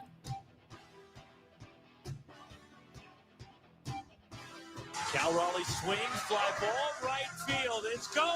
It is gone. 18 for Raleigh. Low line drive to left. It skips to the wall. It is over, and Cal Raleigh is your 2025 T-Mobile Home Run Derby champion, the Major League home run leader, and Raleigh, who just squeaked in. The big dumper, Cal Raleigh, wins the Major League Baseball home run derby yesterday. O'Neill Cruz did do this, though. Right center field. That one is hammered way up in the cleared the bleachers in right center. Out toward the American flag for O'Neill Cruz. 513. 513 feet. Ridiculous. Home run derby, a lot of fun last night. We mentioned it earlier. Brent Rooker, he got hosed. I mean, come on. How do we not have a better system than the distance of your longest home run? That part is okay, but when they were a tie and then it comes down to fractions of a foot, and I don't know that the stat cast and the measurement is that exact, but if it is, more power to him. But it got Cal Raleigh into the Final Four, took Rooker out. Raleigh then took advantage of it and ultimately won the home run derby. So cool moment for him. He was very fired up about it and couldn't believe it happened. It means the world, you know. I could hit 0 home runs and I would have had just as much fun. So I just can't believe we won. It's unbelievable. Chris's favorite player suddenly, Cal Raleigh. Your guy won. Yeah, I mean, we've already established you win the home run derby. You're most likely to win the MVP. Most likely. Mm-hmm. Yeah, last year, like Teoscar Hernandez won the MVP. Yeah. Oh. You forgot? I did. Man, I did forget. You need to check with someone. I need to do some research. I was doing research yesterday because I talked about, I remember I was very, very young, and I actually was younger than I realized when I did go to an All-Star. I paid my taxes. I went to an All-Star game years ago. I mean, years and years and years ago. I was a little fella. Decades ago? Decades, multiple decades ago. I was a little feller. Went to All-Star game in San Diego, which I believe means. Here was the starting lineup on the day that I went to the All-Star game. For the American League, Babe Ruth. Babe Ruth. Lou Gehrig. Ty Cobb. Whitey Ford. Shoeless Joe Jackson. Cy Young. Sugar Water Williams. I don't know. It was Rod Carew, George Brett, Jim Rice, Richie Zisk, Carlton Fisk, Fred Lynn, Don Money, Freddie Patek, and Jim Palmer was your pitcher. That was the American League, managed by Billy Martin. The National League, Pete Rose, Joe Morgan, George Foster, Greg Luzinski, Steve Garvey, Ted Simmons, Rick Monday, Larry Boa, and the pitcher was Vida Blue, managed by Tommy Lasorda. Man. My cousin Greg Nettles was in that All-Star game. He was a bench player. Reggie Jackson was a bench player. Oh, what year was this? 1978. Oh, wow. Yeah. I recently listened to a podcast about the brawl between the Braves and the Padres in 1984. Nettles was in that one. Yeah. Who was talking about that? It's a history podcast I listened to. Okay. And they had that brought up? Yeah. What I'm intrigued. Do you remember any key points to that? Just like how insane everyone was. Have you seen that? Yeah. It's one of the great brawls ever. I mean, there's a lot of offshoots. And it's not it kept short. happening. Yeah, it doesn't end. Yeah. There was one, I can't remember. I think it was one, like a bat boy was like in the middle of it, and like he got like shoved to the ground, and one of the players was like, "Don't worry, I'll get him back for you." And he's like, he did get him back. I am not going to say what he did to get him back. I have to say this, as a kid, when Greg Nettles was my cousin, it was like that was my idol, my hero. I wanted to be third base for the Yankees. He got into a lot of stuff. Oh yeah. I don't know that like George Brett and him fought. He had one with the Royals have one. He was kind of in that. There was something else he got involved with. There was a story about him during like the Red Sox Yankees rivalry in the 70s. To where he was leading Carlton Fisk in every category except for assists. So in the series, he would, the catcher would drop the ball. What was, I remember it was it wasn't Nettles. That was like another thing. He broke Billy's arm. But like, I think in that same series, the catcher for the Yankees would purposely drop the ball to throw it to first to get an assist for the out so he could have all the categories. Like Thurman Munson maybe or something. Yeah. Wow. Yeah, that's what it was. And then later Craig Nettles he broke it in a fight. Yeah, I was like, my goodness. What's he up to over there? The thing is though, I mean, like he wasn't the worst. Right. Like of all these terrible things that he wasn't the worst guy. He just wasn't the best one. Right. There was a lot more of that, I think, in baseball back in the day, for sure. I mean, you have Pete Rose just mowing down people in an All-Star game. Yeah. Just incredible. Tonight will be the All-Star game, and I like the All-Star game. I think it's fun. Like I said earlier, I don't know that it's for absolutely everyone. I think if you're a baseball fan, though, it's the closest to an actual game. By far. And it's competitive. I'm glad they don't do the, what Bud Selig had created there for a while. Winner of the All-Star game gets home field advantage in the World Series. Like the All-Star game doesn't need any extra motivation. I never looked at the baseball All-Star game and go, well, these guys aren't playing hard. They are. I mean, you kind of, well, I guess you could do it in baseball, but a pitcher is there because on the merits of how they pitched. So if he's going to go in there and just go, hey, Chris, where do you want it? Okay, I'm going to just groove it to you about 85 down the middle. No, I'm there because I have a 10-2 record at the All-Star break and a 2.86 ERA and X amount of strikeouts. Pedro at 99 was like incredible. And that's the peak. Like when you see Gooden face the meat of the lineup, Pedro face. Who did he get? McGuire. It was like McGuire, Bagwell, Sosa, and McGuire. And he struck them all out. Yeah. You're like, come on. Like that's the stuff you want to see. It's like, oh, look who's coming up. Oh my gosh, against Pedro. Like who's going to win this? And then Pedro just shoved it. I mean, just shoved it. So that's the kind of stuff you want to see. And I think we're going to see some of that tonight with baseball having a good batch of young stars and current stars and veteran stars. And I still am okay with having representation from every team. It can be a little weird, can be a little problematic. I think over the years I've seen different sites do like the random all-stars, people that have been all-stars because, hey, every team has to have an all-star. But, that's cool. Like last night in the home run derby, Matt Olson was a late addition for Ronald Acuna Jr. It made sense to have a player from the home team. Olson went last. He was off to a really slow start. Then he got into a groove, and the place went nuts. And he needed like 2 more homers to advance, but he was right there, and everybody – it was just so much anticipation.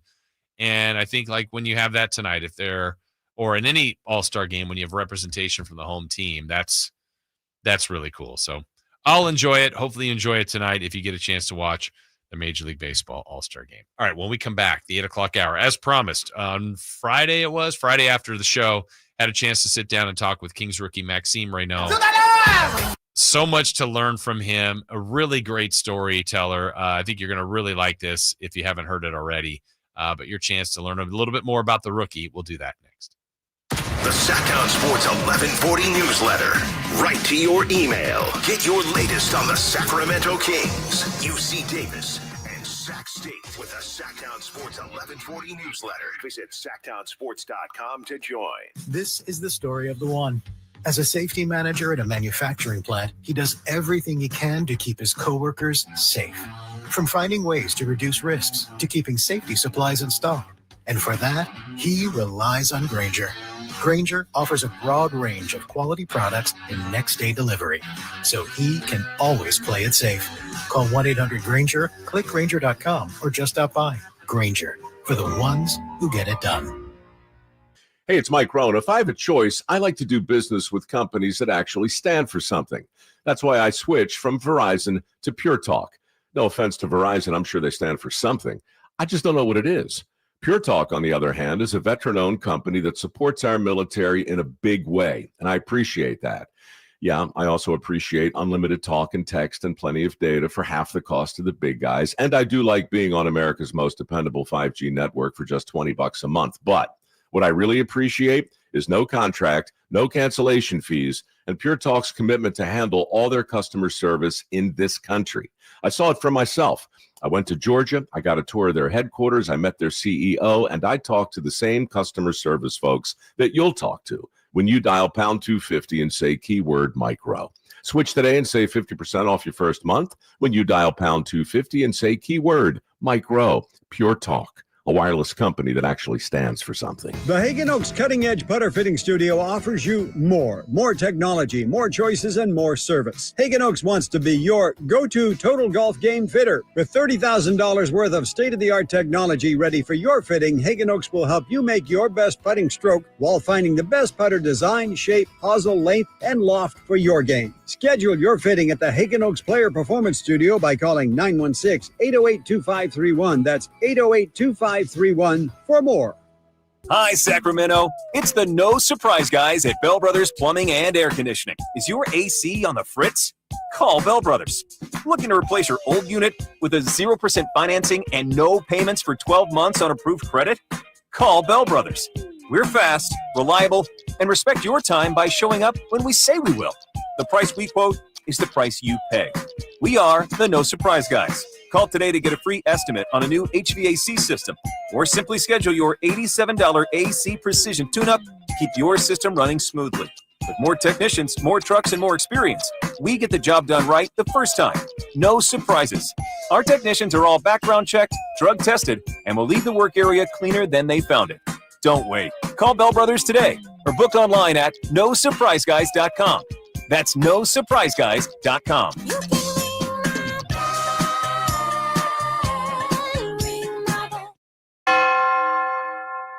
This very minute at the Hagen Oaks Driving Range, you'll find fun gaming on all 52 Top Tracer screens, where golfers and newbies enjoy the fun together. Compete against friends at the Hagen Oaks Driving Range, or play 9 holes on the McKenzie putting course. Enjoy the summer-long free concert schedule and visit the Hangout Eats and Drinks for wood-fired pizzas, burgers, ice cream, and more, or relax with a beverage. It's happening all summer long at the Hagen Oaks Driving Range, nightly until midnight, Fulton Avenue at Business 80. Your local sports leader in the 916. KHTK HD1 Sacramento, KYMX HD3 Sacramento. From the Power Business Technology Toshiba Studios, Sacktown Sports 1140. The Carmichael Dave Show. He's on the microphone when he's not on the microphone. He's playing a song, and when he's not playing a song, he's on the microphone, and then boom. With Jason Ross. No, he didn't. Yes, he did. Call or text at 916-339-1140. It's the Carmichael Dave Show with Jason Ross on Sacktown Sports.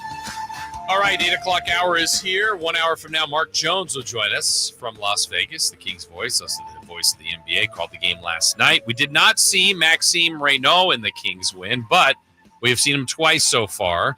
And game one, the first, my phrasing on game one, if Cooper Flagg had the first 5 minutes that Max Reno did of his Summer League debut, I think the NBA world would have blown up. He was incredible right out of the chute, had a very good first game, good second game too. He looks like he belongs, his communication, his size, his versatility, lot of skill, knowledge.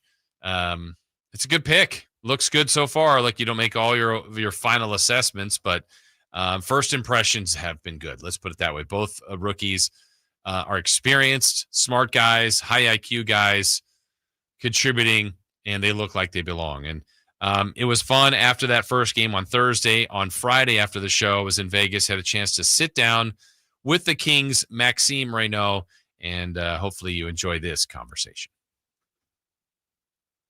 All right, here we are with the rookie, Max Reno. Maxime, what do you prefer? Both are fine. I feel like Max a little bit easier to pronounce, so we'll stick to that one. Maxime's not hard. Depends for who.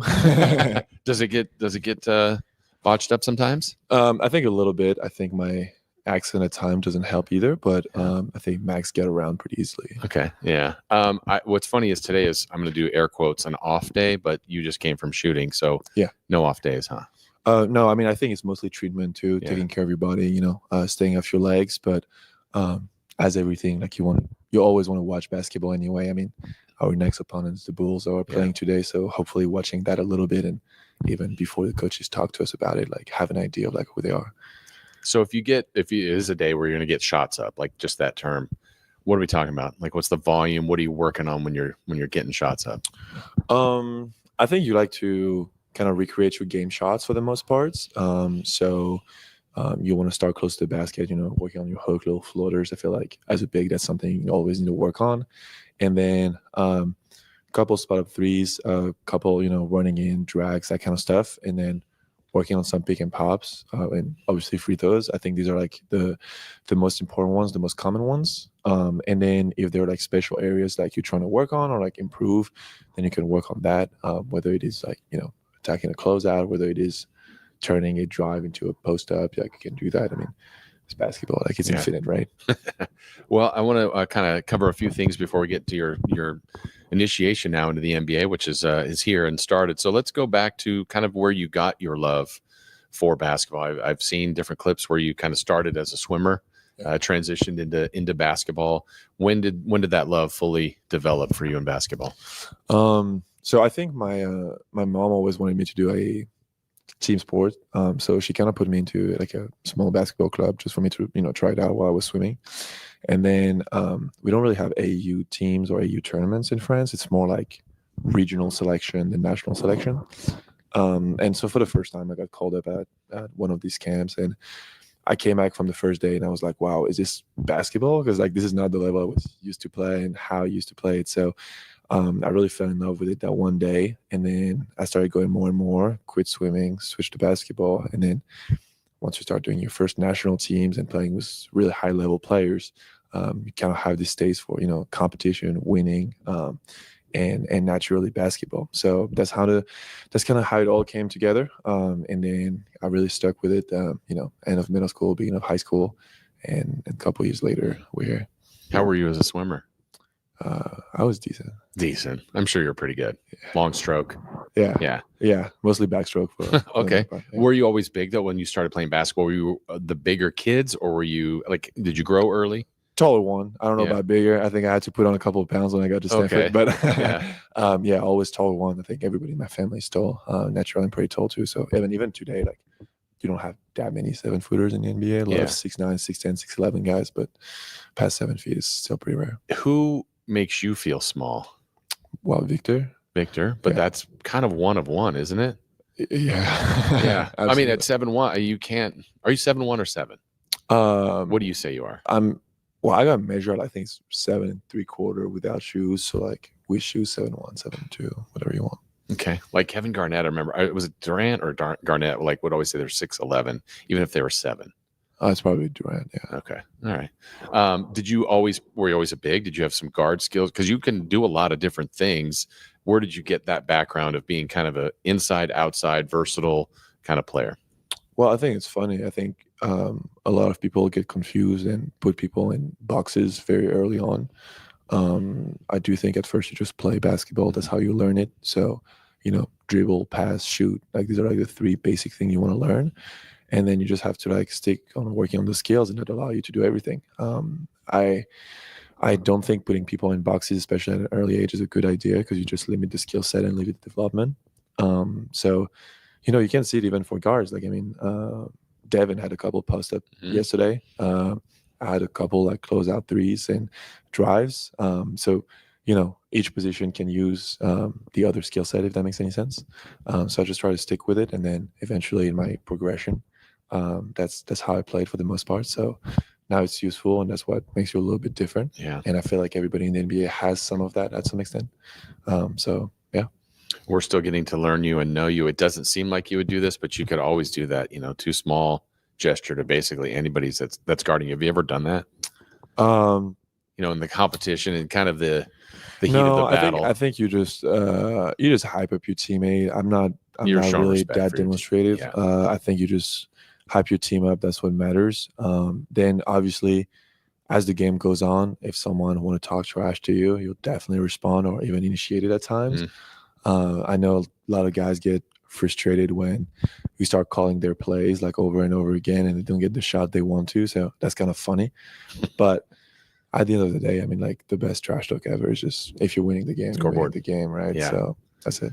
Well, you're a smart player. Obviously, you've got an academic background. What's been the benefit of that in your just curiosity, the knowledge you've been looking to do, just your background getting to Stanford? Where's that benefited you maybe on the court and just in life in general?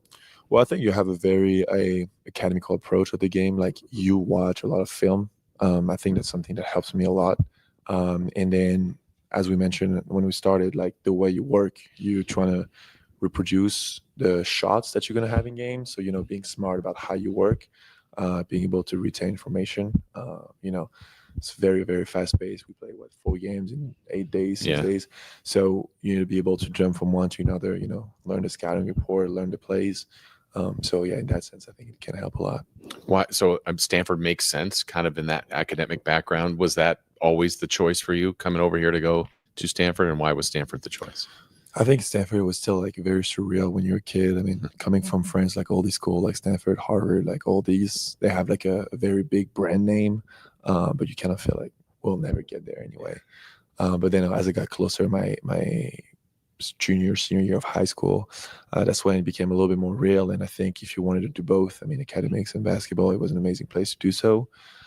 Top of that, the Bay is probably one of the best places to live in the entire world, and we're not too far from it at Sacramento. So really, really happy that I chose that place for sure. You also had to go through a unique transition. College landscape has changed. So you got Pac-12, very unique, identifiable. People know what it is. Then you jump to the ACC. You're traveling across country. What was that like for your final year? Yeah, I mean, it felt like being a freshman again. Discovering a ton of new teams, arenas. Also, as you said, the travel. At some extent, I think it's a good preparation for what's to come with the NBA. Cross-country flights. The way I like to see it is more time with your teammates, more time with your friends, kicking it on the plane and having a good time, and the opportunity to play against better teams. You get to play UNC, Duke, Louisville. That had a great season, Clemson, all of them. So it was a great opportunity, and I think we took advantage of it. Yeah. Coach Haas to Coach Smith, too, that transition, how was that? Coaching change.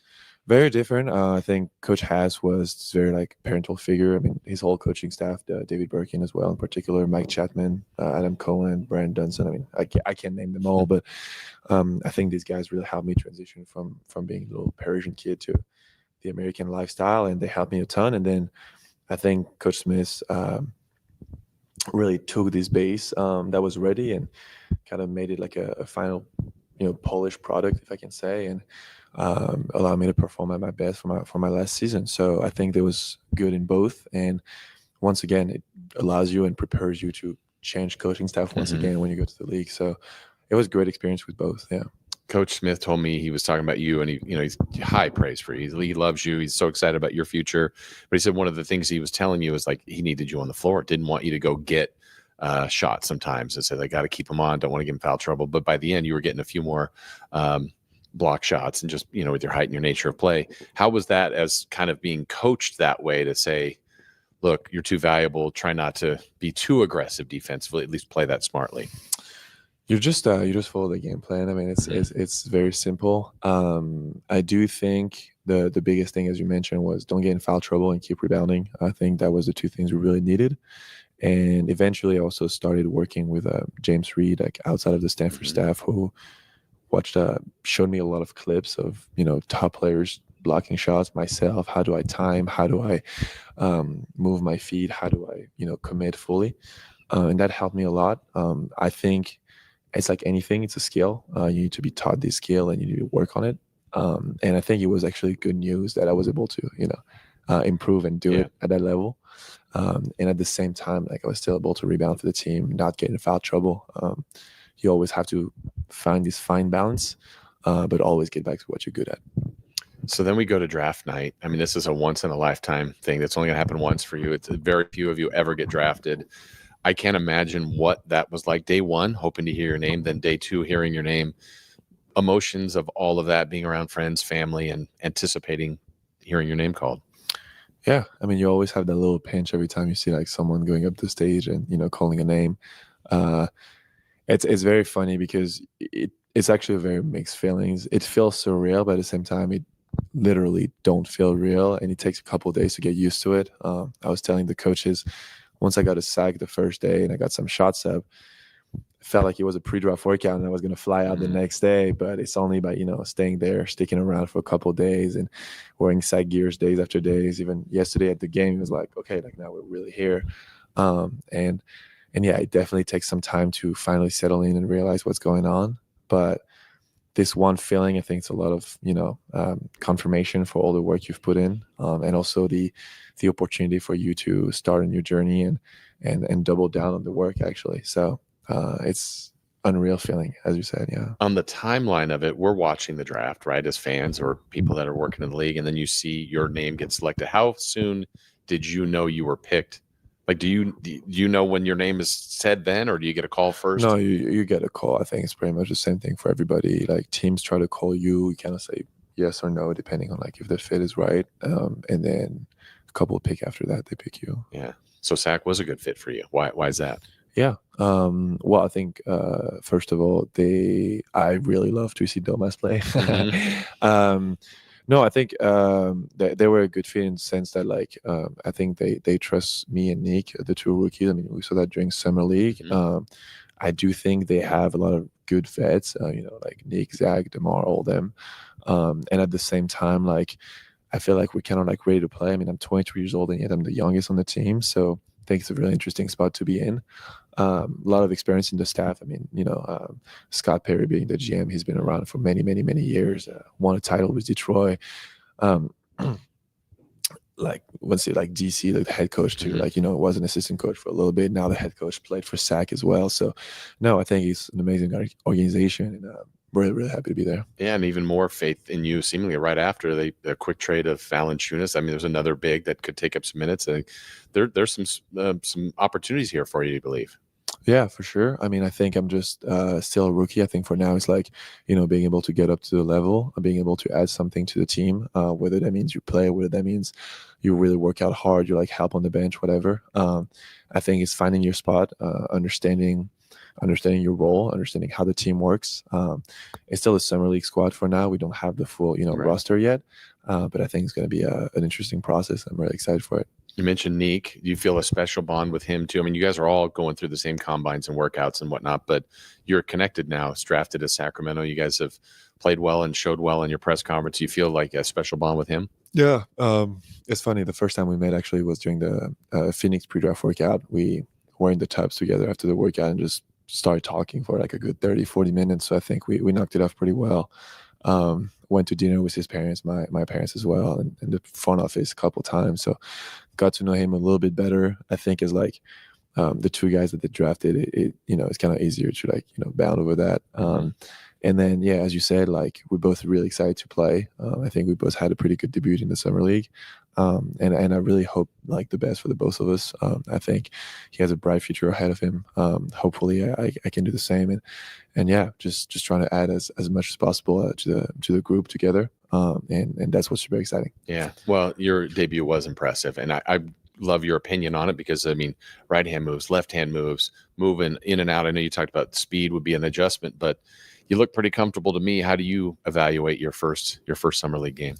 I think it was solid. Trying to stick to the game plan once again. Trying to be very vocal on the defensive end. I feel like once you take care of the intangibles, naturally ball is going to come to you and good things going to happen. Really happy that we got a good win against Orlando. Really happy that we kind of asserted our defensive identity. And I still got to learn. I mean, it's only one game, like you can't define yourself with one game. So try to stack days, and hopefully being able to perform again and add to the team tomorrow. I know communication's important to the team, to you. Boy, you're loud out there. You're very vocal. That's very noticeable in the gym. Have others said that about you out there? I think so. I mean, I think that's what the staff really wants me to be able to do, be able to help the guard as much as possible. Actually, I mean, I came home, like, I don't remember who was calling, but I was like, dude, like, I can't talk to you right now. My voice is gone. Is cracking. Yeah. So probably going to get some honey and tea right now and be vocal tomorrow. Yeah. All right. For a few last couple things. We know you like chess, correct? Yeah. I don't know who's good on the team in chess. Have you played anybody on the Kings yet? Not yet. I saw there's a chessboard right next to us in the training room. They said some of the vets were playing. It's probably just you. Well, I'm waiting for some of the other guys to come in. Apparently they play. But yeah, I played a little bit. I mean, after treatment, that kind of stuff, getting your mind off things. I think it's always fun. It's just a little game. I think people are getting excited about it for the past couple of years for some reason. But yeah, it's really cool. It's a great way to, just relax. Family, friends are obviously very important to you. I think I saw a picture, and correct me if I'm wrong, I think it was you. Did you go skydiving? I did. Yeah. Why? Before the contract and everything. Yes, yeah, you're good. You're good. So describe that, because that seems awesome, but also crazy. No, so it was actually a very funny story. So during the summer, once we transitioned from our previous coaching staff to Coach Smith's coaching staff, we had a big turnaround of player, a lot of freshmen coming in, a lot of transfers, all that. So over the summer, while we're doing training, we kind of trying to, all the guys trying to find a way to bond with each other. I was the only senior returner. So we were talking about, doing stuff that could get us to get to know each other. And then one weekend we're talking about it, and one of my teammates was saying dude, we should go skydiving. And we're like, yeah, we really should go skydiving. But, it was never going to happen. Yeah. Next day on campus, Monday, we go to practice and we see Ryan Jordan, who is our compliance guy, walking out with a suitcase from the office. And we're like, oh, are you going on vacation? He's like, no, I'm actually going skydiving. And we're like, what do you mean? He's like, oh yeah, I have more than like 500 jumps under my belt and going skydiving like a couple times a week, every week. We're like, dude, we're just talking about it. Like, can you show us? And like, yeah, sure. So we get a little squad going. It's like the 6 of us. I think it's Chiz, Ryan, JB, Darren, Aiden, and I. We're like, you know what? Let's do it. Next weekend, we go out there in the middle of nowhere. When I'm telling you, it's like random field, little plane, scary. But now that we're here, we can't go back, right? So we get on the plane. You could have. No, we can't. We get on the plane, go up 13,000 feet. We jump out, GoPro, everything. It was an amazing experience. Actually, like pretty safe. It sounds dumb, but like you have more chance of getting into a car crash on the way there than actually having. I think those are the stats the skydivers say. I mean, I think these are pretty reliable stats. But look, I'm here right now, so we all jumped there. I mean, it was unreal experience. Clearly can't do it anymore, but would you do it again? It was I mean, it was a bucket list thing that I wanted to do. I thought we had an amazing time, all 6 of us. The guys that like, tandem jump with us were absolutely amazing. And then we kind of had this funny moment at the ACC media day where they asked us about it, and JB told like, well, to bound with the team went skydiving, and Coach started being like, what are you talking about? I wasn't aware of that. So it was a good time. I think it's important for a team to being able to get away from the team and spend time together. Obviously, it doesn't have to be something as extreme as that, but I do believe the connection starts there. So, being able to find stuff like that to do, like with a team here, like whether it is, we're mentioning going to dinner with Nick, for example. Right. I think that helps a lot, and it was a great experience. I'm glad I had to do it once in my life, but now we'll focus basketball, the ground. There it is. At what point? I'm just curious on because it does seem like when you land, pure exhilaration. Is it fear the whole way down, or sometimes does it calm down? It was strangely, it was not that scary at all. Really? Actually. Even like when the chute releases? The one thing that's a little bit scary is once you're on the plane and they open the door for people to jump, that's where you're like, oh shit, I'm here. It's happening. Then the moment you you fall from the plane, the first 5 seconds like, oh my God, I'm falling. But then you get used to the free fall, and that's super fun. I mean, I have the video of me doing it. It's super fun. The world seems so small. You have about like a minute of free fall. And then once the parachute comes out, that's important. It's literally, you're sitting on a chair. Oh, really? It feels like you're sitting on a chair. And he was on your back? So he's right behind you. He can kind of like help you going right and left.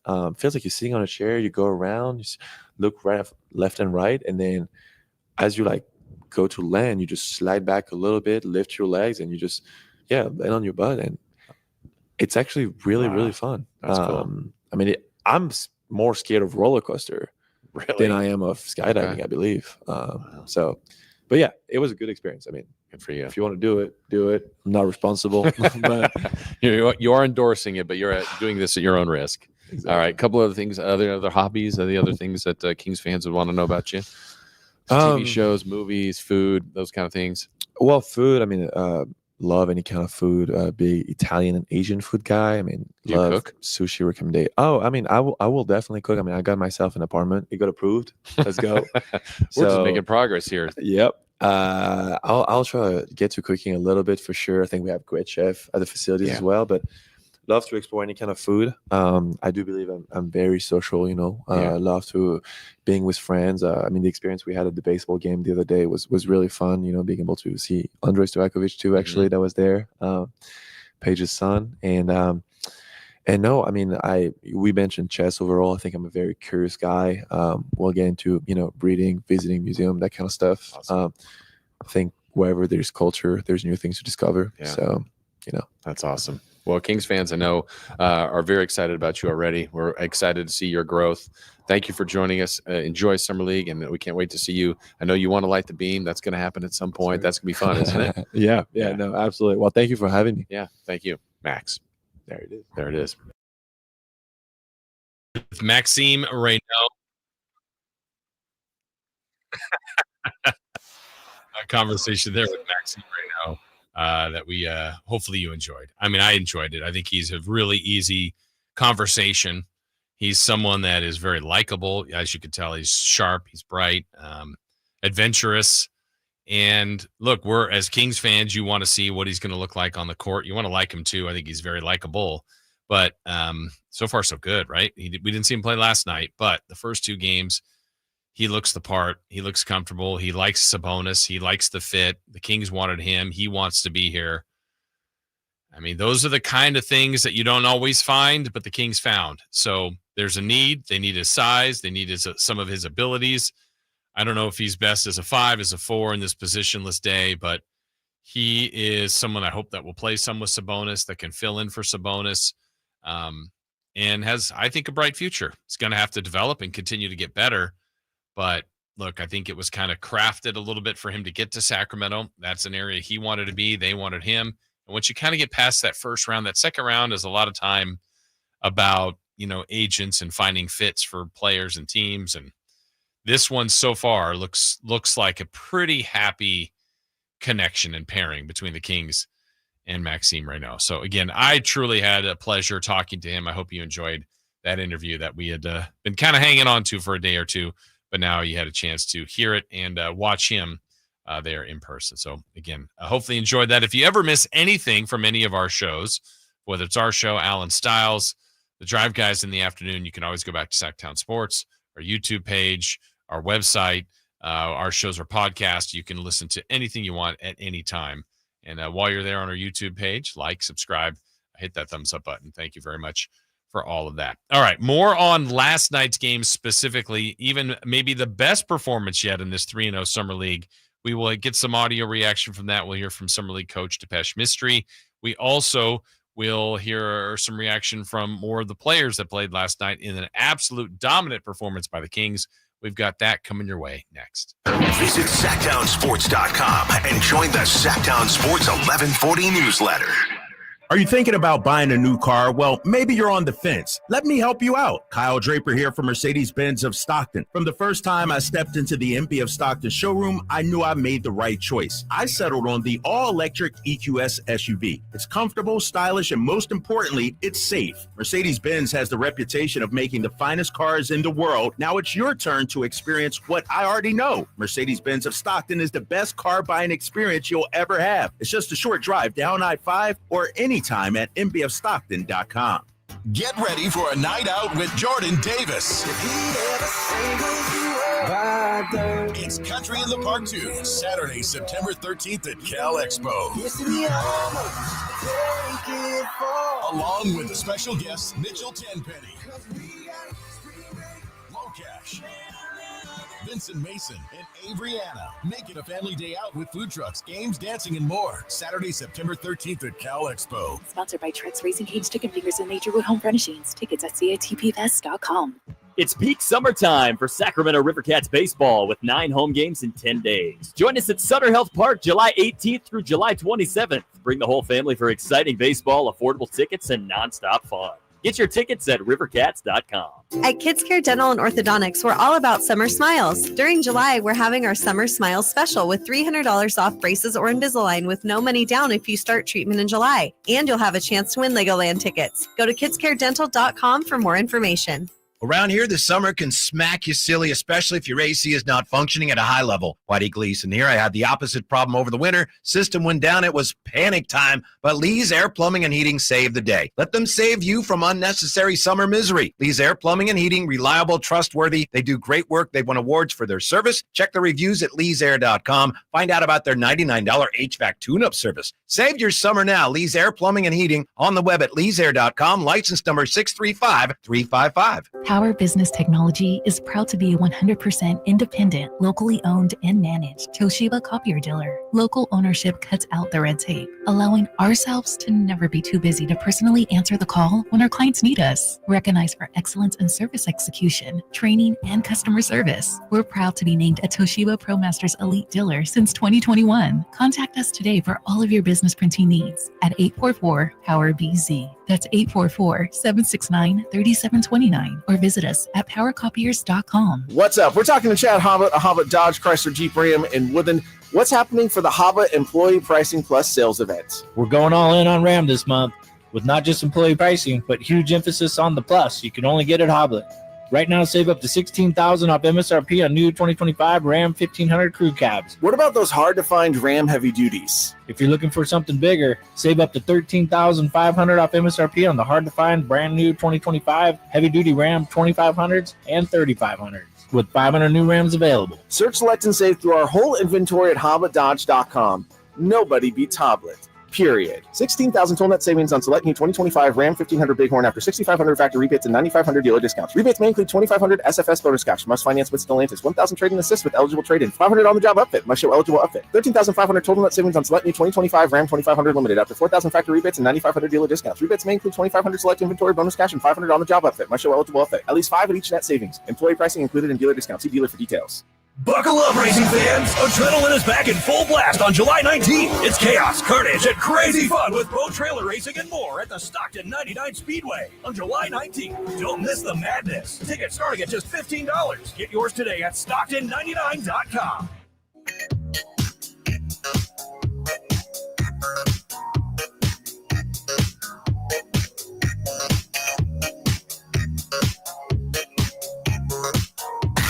Carmichael Dave. He has very good sources, and he just kind of tells it as it is and gets to the point. Jason Ross. He has a lot of pretty smart things to say. He's good at what he does. On Sacktown Sports. Oh, my gosh. Chris, you're too much. It's a great visual, though, isn't it? Yes, it is.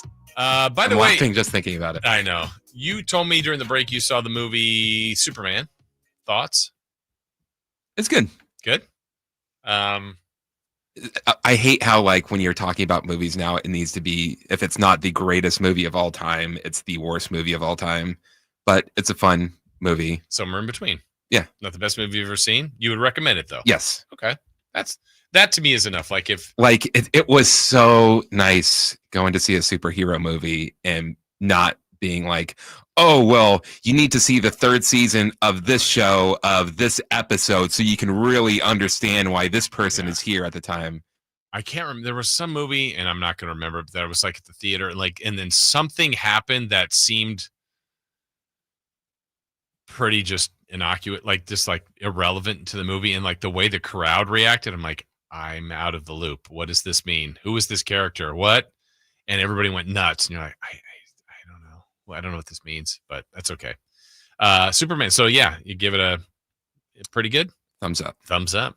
What's the next movie on the agenda? Is it Naked Gun, or do you have something in between? I want to see Eddington at some point. What's that? That's the Ari Aster Western movie. Oh, okay. I don't even think I've seen anything about that. You probably have. I've seen like commercials for it. Okay. Then Together. That's the Dave Franco, Alison Brie horror movie, and then Weapons and Naked Gun. Okay. Big month for movies. Big month for movies. It's summertime. By the way, preview, big month for movies on celebrity birthdays today. Ooh. A big day for celebrity birthday movies. Hope they're in the 90s. It was tough yesterday with Anthony and Kyle on birthdays. Oh, no. Because Alan was in Vegas, and yeah, we had the two of the younger crew here contributing to that. Yesterday, the Kings were in Vegas, continued their run. They had a 1-point lead after one, opened it up in the second quarter, blew it completely open in the third, actually got outscored by 15 in the fourth, which in one sense, I don't think it's going to matter, but could be a factor later because the Kings, I say, only won by 18, but they're up by like 30. And there could be a metric in where they're doing total score and average margin of victory. But the Kings have to worry about winning the fourth game anyway.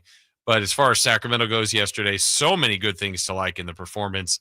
We did not see Max Reno, but we did see another performance from Nique Clifford, 19 points, missed one shot, had 5 turnovers. That'd be an area to clean up. Had a couple of mistakes I saw with the ball, but other than that, I thought he was sharp. Mason Jones was good again, but I don't know where there's a spot for him. Also, he got hurt in the game.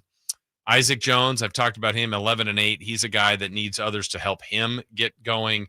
And then Carter, an efficient 17 points, 7 of 12. But relentless defense, good scoring, good offense.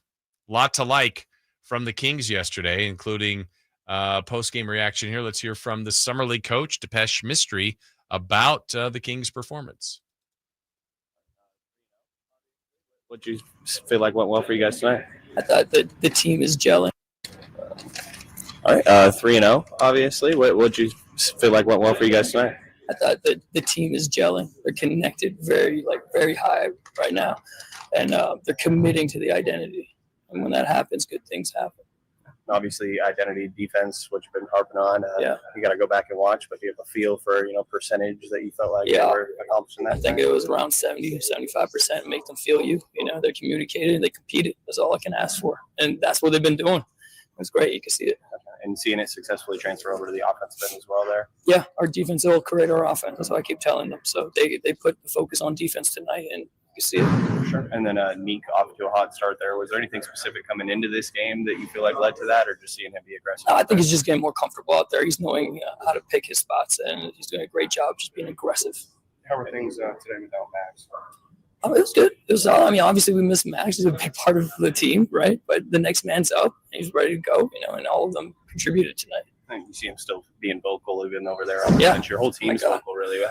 How has this group been as a unit? It's a staple of ours, communication. And I told them, even if you're on the bench, you can communicate, right? And Max does a hell of a job, and it's infectious.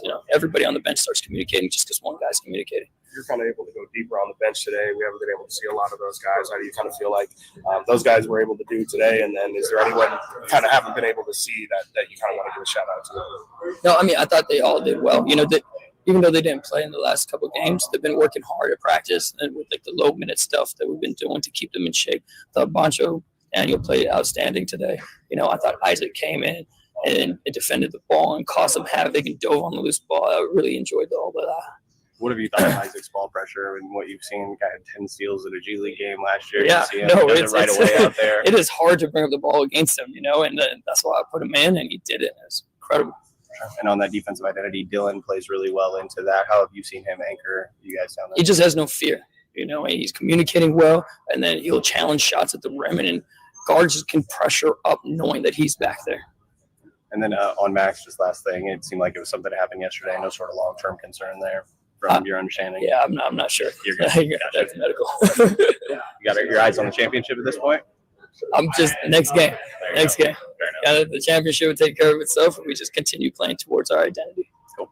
Appreciate it. Yeah, thank you guys. Have a good one. Congrats. Trick me on that one.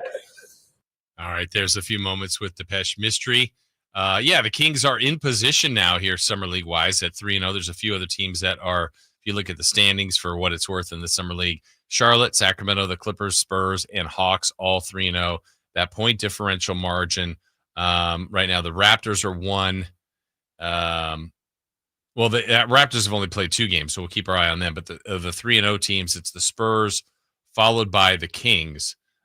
So the Kings are in good position there. As far as the last game for Sacramento, that will be tomorrow, early game. It'll be at 12:30 when the Kings will play the Cavs. So it's a team that's 2-1 so far, and we'll see what the Kings are able to do. If they can get that 4th win with convincing fashion, they will likely see themselves off to the Summer League tournament championship. So, the final part of that. So happy with what I've seen, but really it's about those players and how they continue to develop. I thought Nique Clifford was very good, as was Dylan Cardwell. Let's hear a little bit from Dylan Cardwell, who was a guy that the Kings added right after the draft. And to me, of the people that are, in 2 ways or in somewhere on the depth chart on the roster, he's a little bit more of a project. Let's hear what Dylan Cardwell told the media after the win.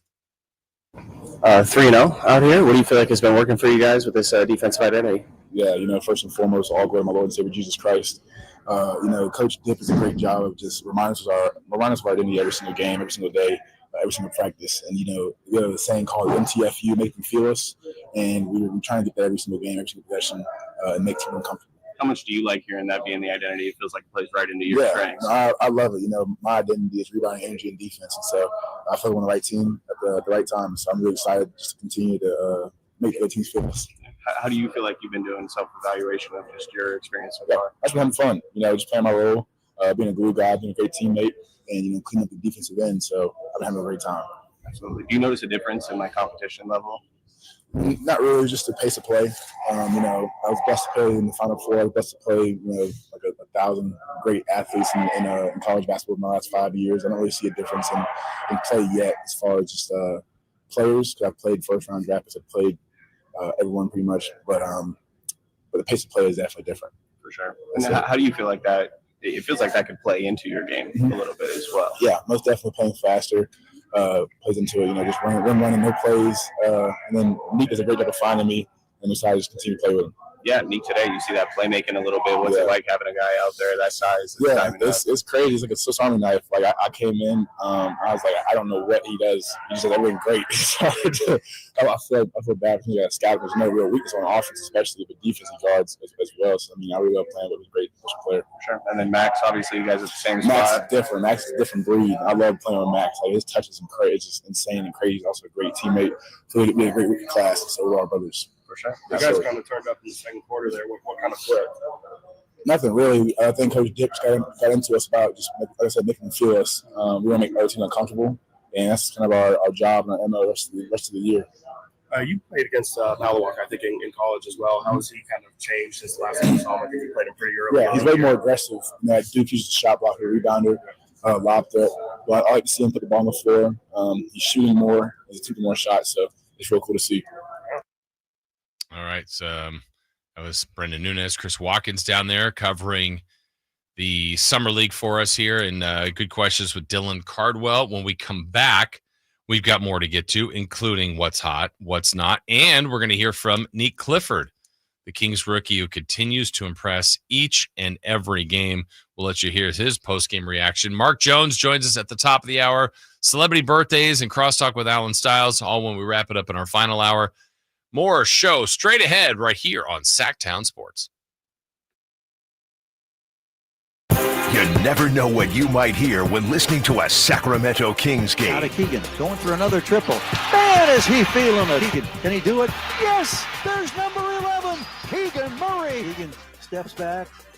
He just knocked down his 12th three-pointer, a Kings franchise record. He's got 45 points. Never miss a moment of Sacramento Kings basketball with Sacktown Sports and the Sacktown Sports app. Mike Rowe here with a quick question. Is your concrete sinking? Whether it's your driveway, sidewalk, or patio, those uneven surfaces are not just ugly, they're dangerous. That's where Groundworks comes in. They use state-of-the-art concrete lifting solutions to prevent tripping hazards, and they're the best at what they do. Schedule your free inspection at groundworks.com/row. And while you're there, check out my latest dirty job. It's a good one. Licensed in all states where work is performed. See website for details. The Giant Summer Sale is here. Get giant savings on our Giant selection only at Folsom Lake Honda, your one-stop Honda shop. Looking to own or lease? Save during the Honda Summer Event and drive a brand new Accord or Civic. See all our specials at FolsomLakeHonda.com. As a family-owned and operated dealership since 2009, customer service is our number one priority. Our customers love doing business with us, and you will too. Go to FolsomLakeHonda.com. Your one-stop Honda shop. Hey, Green Gobbler here. So you've got a clogged drain in your bathroom. Water in the sink's overstaying its welcome. You're spitting today's toothpaste on top of yesterday's toothpaste. You hope that it go away. Yeah, clogs don't just go away. I make them go away. I'm Green Gobbler, the only clog dissolver you need. I'm bleach-free, safe for your pipes, and I work. Guaranteed or your money back. Because I never met a clog that was going to unclog itself. Green Gobbler. Let the gobbler get it. When you bundle renters and auto with Progressive, you can save while protecting your most valuable possessions, like your priceless vinyl collection. Sure, you sleep on a futon because the money most people would have spent on a bed you spent on more records. But forget the fact that you can stream just about any song ever created for a few dollars a month. No, you need to listen to music in the most difficult way possible.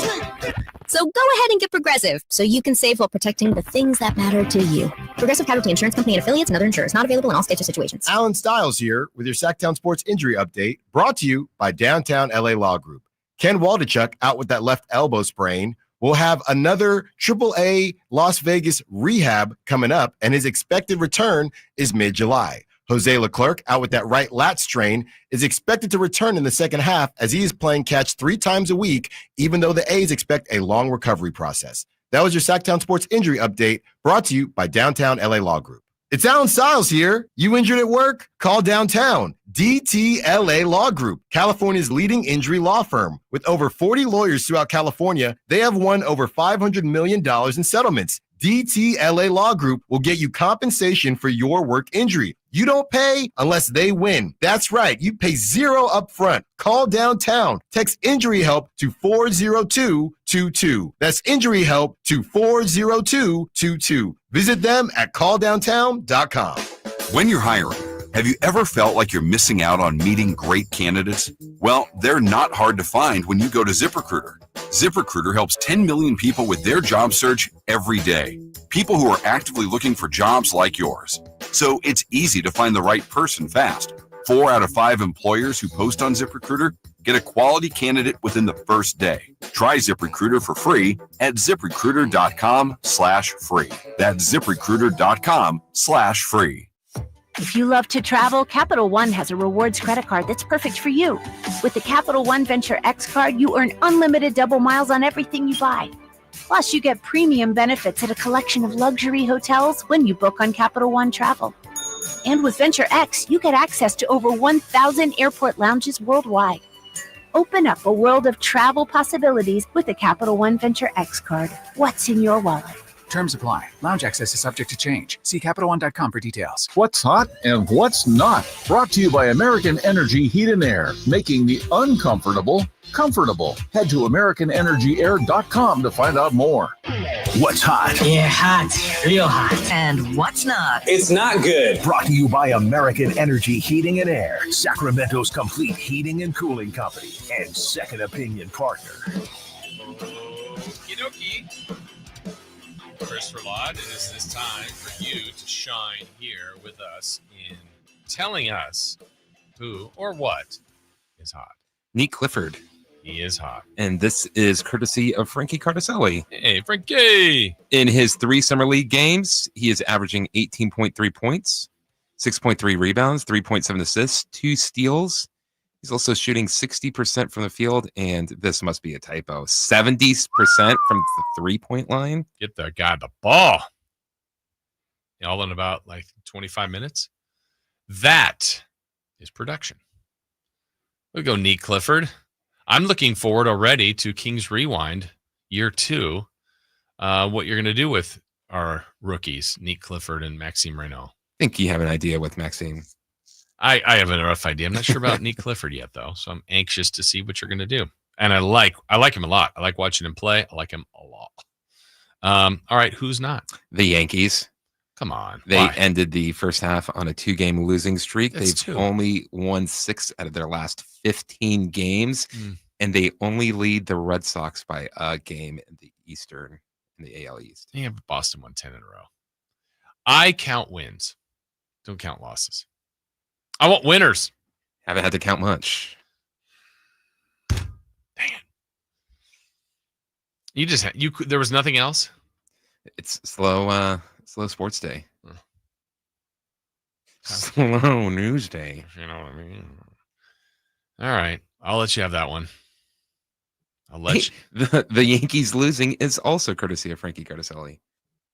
Watch it. Frankie brings the boom. I mean, he always has and always does. We bring the boom. That's what we do. Over the weekend, there was a wrestling event. You were All telling in. me the Costco kid was going to be in there. How do you do? Costco kid got his face shoved to the mat. Well, that's not. You were laughing. And you know who loves it? Who? Frankie. So if any of you out there come across a GIF of the Costco kid getting his face smashed, make sure to send it to Frankie and say, hey, thinking of you, bud. Thinking of you. Frankie likes that. Loves it. He loves the Costco guys. Was it justified getting his face shoved into the... No. No? Who did it? Trent Beretta. Of course. Hey, how was your event that you were so pumped for? That was it. No, the overall everything from it, though. Oh, incredible. Yeah. Hangman Adam Page. Yeah. Getting the championship in the Texas Death Match. That one, not for the faint of heart. Was there a death? Close. If you don't like seeing people get stabbed with a fork, this is not for you. How many times? A bunch of times. Too many uncomfortable amounts? Yes. Yeah, it was one of those where I was watching, I'm like, oh, no. Are you laughing more? Are you celebrating more when you're watching this? Depends on what if they're trying to be funny. Crying. I will Booing. admit I have teared up a time or two watching wrestling. Because of the emotional storyline? Yes. Are they going to be okay? His glasses. I can't see without his glasses. Where did that come from? I don't know. Maybe someone lost their glasses while they were wrestling. All right. Interesting. You said who was hot was Nique Clifford, and he is. He is continuing to play well. Had another good summer league performance yesterday. I like watching him play. I think the only thing so far in summer league with him was the very first game. I thought he came out, in my observations after game one, I thought he was just not that aggressive. I thought he lets the game come to him, which I don't think is a problem, but he's been much more aggressive the last 2.5 games. But even without like forcing the issue, not even forcing, it's not being aggressive, he was still making the right plays, was in the right spot. You just go, yeah, this guy gets it. Last night, for example, though, for Nique Clifford in a starting role, played 24 minutes, 7 of 8, made all 3 threes, made both free throws, 3 boards, 3 assists, 2 steals, 1 block. Again, the turnover number a little bit high with 5, plus 23 in the plus minus while he was on the floor, and 19 points. Certainly a positive player for the team in the game performance yesterday. Let's hear Nique Clifford with the media yesterday. Yep. 3-0, obviously. How good does that feel? What do you feel like was working for you guys tonight? Feels great, man. I love winning. So 3-0 sounds really good. I feel like we played together really well tonight. Everything was clicking. Defensively, we were picking up, helping each other out in rotations. And then I feel like we shot pretty well as a team. So when those two go hand in hand, it's always going to be a good night. And Dip's been big on that defensive identity. Obviously, you see that tonight. Where do you feel like are the keys to the success with that? I think just buying into it. Our identity of what we want to do is impose our will on teams. And, we always talk about making them feel us. And so, picking up full court, doing those certain things, I think that's just what we got to continue to do and build on. You came out aggressive tonight, got rolling early. Was there anything specific about this game, or are you just kind of feeling out how it goes in the moment? I just starting to get comfortable, man. Just getting comfortable with trying to be aggressive for my team. Sometimes it was a shot for me. Sometimes I'm making a play for somebody else. So just trying to find ways in areas when I can attack more to make those plays for my teammates. With getting comfortable, is there like a certain aspect that you're adjusting to out here that's different, or is it just reps? I think it's just reps and just getting a feel for, the space in the NBA, it's a lot more length, different speed of the game, which I feel like it's not been a huge adjustment yet. But, it's definitely different. You've only practiced with these guys for 3-4 days, and then you come out here and play together. So, we're all just trying to figure out how to play together. For sure. And it seems like a really cohesive group. You guys haven't even been together that long. How much are you enjoying hanging out with these guys? No, it's a lot of fun, man. We all are just happy for each other's success. You see it on the bench, everybody cheering. Guys were able to get in tonight that haven't played. So it's super cool when you get to see everybody we're all putting in the work together, when everybody gets to shine and eat. Yeah. And guys that hadn't played much, like Isaac, gets out there. You've been guarded by him in practice? It doesn't seem like he'd be fun to be playing against. Yeah, a little bit. He definitely he be picking up. He's physical. He's a great defender. Yeah. What do you think of that ball pressure and just what that does to guys? I mean, it's on for our team. Like, that's what I was talking about. Like, that's what we're trying to do. That's the name of the NBA now. People are trying to pick up. So he does a hell of a job of that. And I think it just carries over to the rest of our team when we see other dudes. I told the team, like, today, TK really came out and set the tone defensively, and I thought he got us going when he came off the bench. For sure. And you're showing off the playmaking out there today. How much do you enjoy setting guys up, and how comfortable do you feel doing that? I feel comfortable. It's always been a huge part of my game. I love, making plays for my teammates. I probably enjoy that more than scoring. So it's always fun to play a part of a team that's unselfish, and everybody eats, like I said. I think that's a fun brand of basketball. for sure. Dylan out there as well seems like kind of anchoring in the defense. What have your impressions been of him? He plays super hard, man. He's definitely a big spark for us coming off the bench, and he played a lot more, of course, with Max out tonight. He's a great player, man. I love playing with him. He brings a lot of energy and tenaciousness, especially on defensive end. So yeah, he's big time for us. All right, thoughts from the Kings rookie Nique Clifford, who continues to dazzle. So far, so good in the 3 games he's played. And I agree with what was said last night during the broadcast from Scott Perry when he joined Mark Jones and Corey Alexander on the broadcast, talking about what you wanted some of your guys in playing in this way in the summer league. And then when you just add them with the proven NBA players, you want it to seem like they can seamlessly fit in. And Nique looks like that kind of player to me. That is very, as everybody's been saying, much a Swiss Army knife, very malleable, where you can just put him in situations, and I think he's going to thrive. So I like his position versatility, his overall game versatility, the different skill sets that he can bring to the table to help the team, and a good dude. So far, so good with him. We're going to ask a little bit more about him to Mark Jones, who's been around this team and called the game last night. Voice of the Kings will join us as we start our final hour of the show on this Tuesday. Mark Jones joins us next. You never know what you might hear when listening to a Sacramento Kings game. Out of Keegan, going for another triple.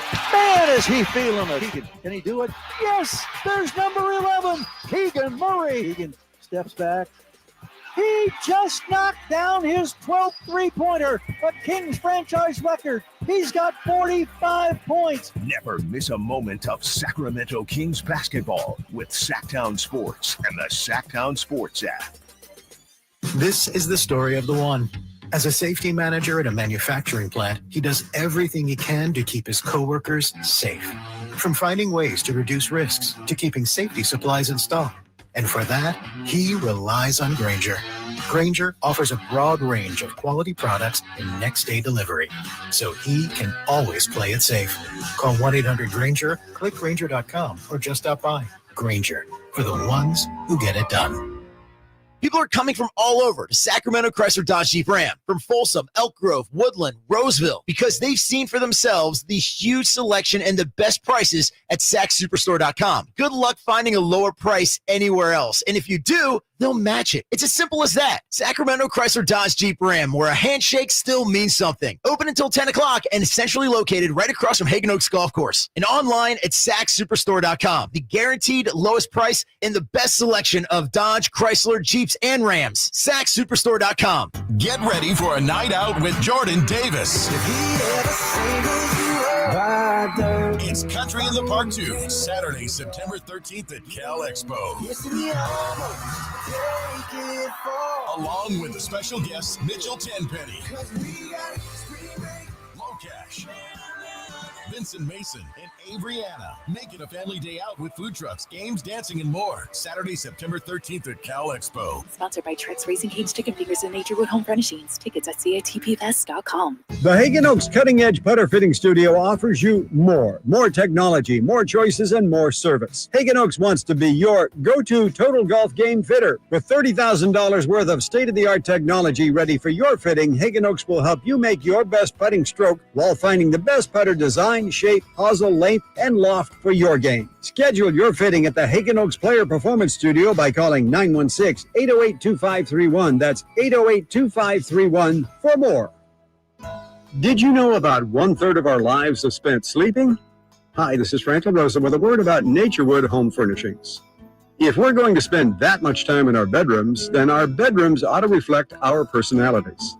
I remember many weekend mornings when our kids would jump into our beds trying to coax us to start our days more on their schedules than ours. Naturewood Home Furnishings' huge bedroom sale is here, and there's no better time to find the perfect accent piece for your bedroom, or even better, to start fresh by designing your bedroom to fit your lifestyle. From a new mattress and foundation to dressers to nightstands to lamps and more. Naturewood Home Furnishings will help you create a space from simple to luxurious and anything in between. Just drop by and let Naturewood's team help you envision a bedroom fit for 1/3 of your life. Visit Naturewood Home Furnishings right now for this remarkable bedroom sale. Off Highway 50 at Hazel, look for the water wheel. Whitey here, and I want to remind you, not all grills are created equal. The Napoleon Prestige line of outdoor cookers are built different, built better, and built to last, with features other grills can't match, complete with a lifetime warranty. It's a great time to find out for yourself because Napoleon's Pro Summer Blast is on right now. Save up to $400 today on a Napoleon Stainless Steel Pro Grill. Become the envy of your neighborhood. Offer ends July 31st, 2025. Visit your local Green Acres Nursery and Supply and get grilling today on your new Napoleon Prestige Pro Grill. Napoleon Stainless Steel Grills, simply the best. KHD1 Sacramento, KYMX HD3 Sacramento. Your flagship station for the Beam Team. From the Power Business Technology Toshiba Studios. This is Sacktown Sports 1140. Capital Casino, conveniently located on 411th North 16th Street in downtown Sacramento. The Carmichael Dave Show. He's on the microphone when he's not on the microphone. He's playing a song, and when he's not playing a song, he's on the microphone. And then boom. With Jason Ross. No, he didn't. Yes, he did.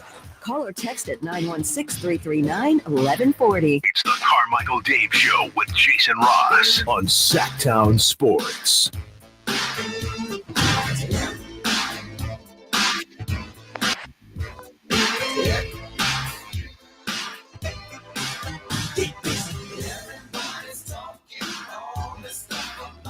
All right, final hour of today's show here.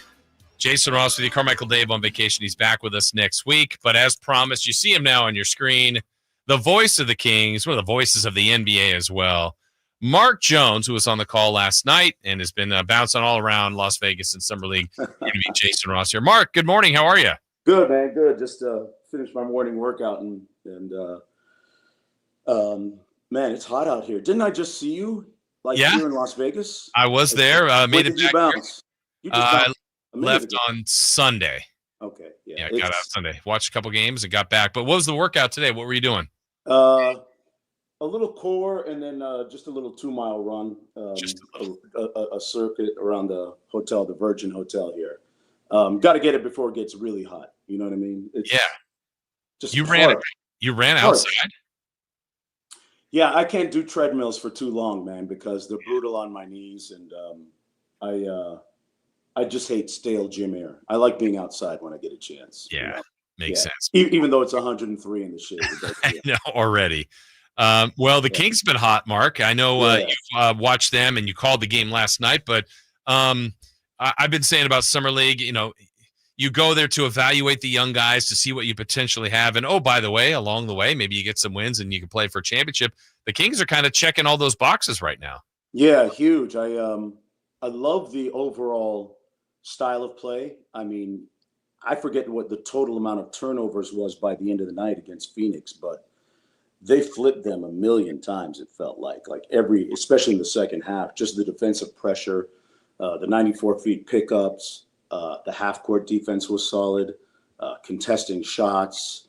With Scott Perry taking over as general manager, the team got together right on the first night prior to training camp for the Summer League. And, each of the people kind of spoke and talked about setting the tone from now. It starts beginning, now in terms of setting the way that they want to be as an organization and accountable, tough, buy-in, all those things. And I think we're seeing some of that manifesting itself on the court, even here in Summer League. It's never too early to reset your culture. And winning here in Las Vegas, I don't think can be overstated that, it's important and it's showing.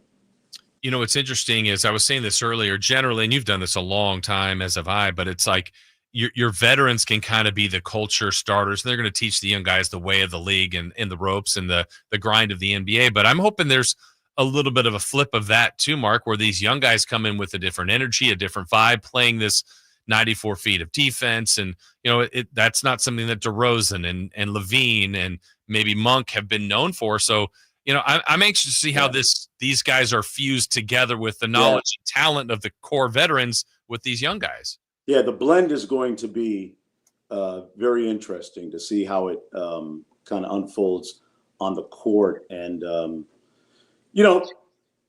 it's basically teaching some old dogs new tricks, right? And Scott Perry has said that, he wants volunteers, not hostages. And if you really want to be here, then I think ultimately professional players buy in. And if they don't, then the adjustment is made and you keep moving the ship forward. We're going to see what that willingness looks like. And, sometimes it's not even about willingness. Sometimes it's about if you can do it or not, and whether it's viable to play a certain style with certain people. And that's all to be figured out. And we'll see that beginning the middle of October in training camp and preseason.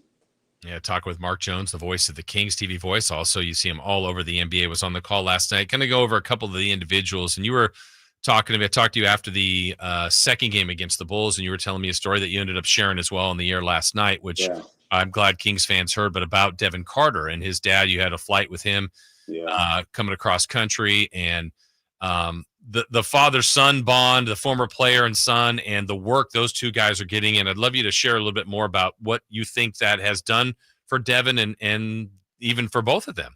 Yeah, I think Devin has learned that this is his year to, step on the accelerator and keep his foot down on it. After a really disjointed rookie season with the shoulder, he never really got untracked. So, late May, early June, he called Dad and they had a conversation. And Dad was like, "Well, I'm gonna put my hands on you because I haven't had my hands on you to work with you since you went away to college to play for Frank Martin in South Carolina." And they got together early June. Rented out an Airbnb in Phoenix and did 2-a-days, and skill work in the morning for a couple of hours, shooting in the afternoon, conditioning. Second week very much the same, then leaning a little bit more towards conditioning. And it was interesting because AC Anthony, his dad, told me that, said, "Mark, I pulled a lot of my old Pat Riley drills that we did when I was with the Heat, things that would make players literally puke into garbage cans on the sidelines." And Devin was up to the challenge. And, Anthony says, "Hey, my job here this summer is to make my son a point guard." He's never played point guard. We've heard Devin say that to the amassed media in Sacramento. And he's coming along. And, I think there's going to be probably a couple more sessions and phone calls and FaceTime calls with Dad and film review. And, Anthony has the year off this year because he was part of the purge of the coaching staff in Memphis. And he's looking forward to being a little bit more present and engaged in being able to try and help his son improve and become that, professional point guard, or at least learn the position a little bit better. But it was a very fruitful several weeks in Phoenix. And it was interesting. He said, "Mark," he said, he had one of his collegiate teammates there, so they could drill against each other at times and make it competitive. He said, "There was nothing else to do there. We were in a remote area. The young guys at times were, they had nothing but a pool table. So it was either pool or watching basketball video and breaking down tape." And he said, after a while, it was me getting more stir crazy than those young boys, because in their free time when they weren't watching basketball video and breaking down tape, millennials, right? It's on their phones and stuff. And he's old school. He's not about that. So it was time for him to bounce after several weeks. But it was a very productive time in the desert with his dad. And I think we've seen it pay off, especially in the last two games. Yeah. I know last night when you had Scott Perry on the broadcast, I think he was quick to tell you that, look, there's no doubt we could tell he's NBA caliber defensively, guarding 1-2s, possibly 3s. It's more of that offensive game. But, whether he's a combo guard, whether they play him at some point and he's shooting the ball better, I don't know if it's confidence, if it's reps, maybe all of it. But I also did see him kind of holding that shoulder again a couple times last night. I don't know if there's something still lingering there or not. Yeah, I don't know. We haven't gotten any kind of medical update yet on him, but hopefully he's okay, and hopefully it's just a little nick, because he needs to be on the court this year. He really does, and a little bit more time in Sacramento as opposed to Stockton, because there are minutes available at backup point guard behind Dennis Schroeder. And, we saw Nique Clifford yesterday. I wouldn't be surprised to see him play some backup point guard. So that might be part of the minute split between those two guys at some point. Yeah, well, let's go there next, Mark. Nique Clifford, I mean, talk about feel and fit and versatility. They're calling him the Swiss Army knife. I think it's perfect. Yeah. He looks the part. He's mature. He's obviously new to the NBA, but so far so good. Everything I've seen. What are your thoughts on Nique? Yeah, plays with great pace at the offensive end. The nuance that really impressed me last night, beyond his great three-point shooting, was 3 of 3 from downtown, and his feel for the game to see the court and pass was several times. Phoenix tried to, with their point guards, they tried to heat him up and pressure him. And, they were able to turn him a couple times, but, he had his head up, never had his back, and had to spin. So you invite the double team from the other side. They couldn't run and jump him, and he handled that pressure really well. So he had a crash course in NBA defensive pressure and being able to handle it, and acquitted himself extremely well. I love the way that he plays at both ends of the floor. And that's the way that the NBA is going now. It's a group of, you got to have a bunch of 6'5" to 6'7" guys on your team playing the wings who play at both ends of the floor. If you look at Oklahoma City and Indiana, 2 teams that are in the finals, they got a bunch of those guys. Yeah, Kings have been light on that. That's for sure. And then a guy who didn't play last night, but I know you've seen him play. You were at the game the other day, where Max Reno is booming voice can be heard throughout the gym in his communication, even if he's not playing. I know they've liked what they've seen. I love your opinion on what you've seen from Big Max. Yeah, that was when I was at practice, to hear him anchor the defense and be calling out, weak, strong. I got him. It was pretty impressive. And I love the fact that, just like Clifford, you have a 22, 23-year-old rookie who has the ability coming into the NBA to be a plug-and-play guy and contribute immediately because he's a little bit older. And I think I can envision the Kings using him like a hub. I mean, running some delay actions at the top of the lane and being able to make plays for himself and for teammates, and running those DHO actions and those zoom actions, and really cerebral. And I more than anything love a guy that I can speak French to, having taken French for 9 years in school. So yeah, there's that too. But he's the only player in collegiate basketball last year to average 20 and 10. Yeah. I like you said, his communication skill is elite too. So as we look to, obviously the offseason isn't done. We're watching this team try to win as much as they can in the summer league. And then the last phase is continued summer development, and Scott Perry's turn to see what else he can do with this roster. Schroeder's an addition. These picks are an addition. And then there's a lot of duplication in a season that, we all know, coming off of it was a wild year, trading Fox, firing Mike Brown, Doug Christie coming in. I know they're going to try to get some continuity. It's an odd collection at times, but what's your early thought on what the roster makeup could look like and could turn out to be next year? Yeah, I'm curious to see if any more dominoes fall. Obviously the Kuminga thing is kind of orbiting around potential roster moves.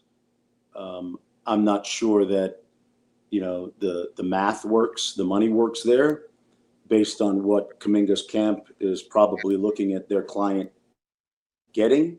But, he's a very attractive piece. Some of the chatter I've heard out there a little bit, and I'm thinking about what price he might come at is, and this, some people will scoff at this, some people won't.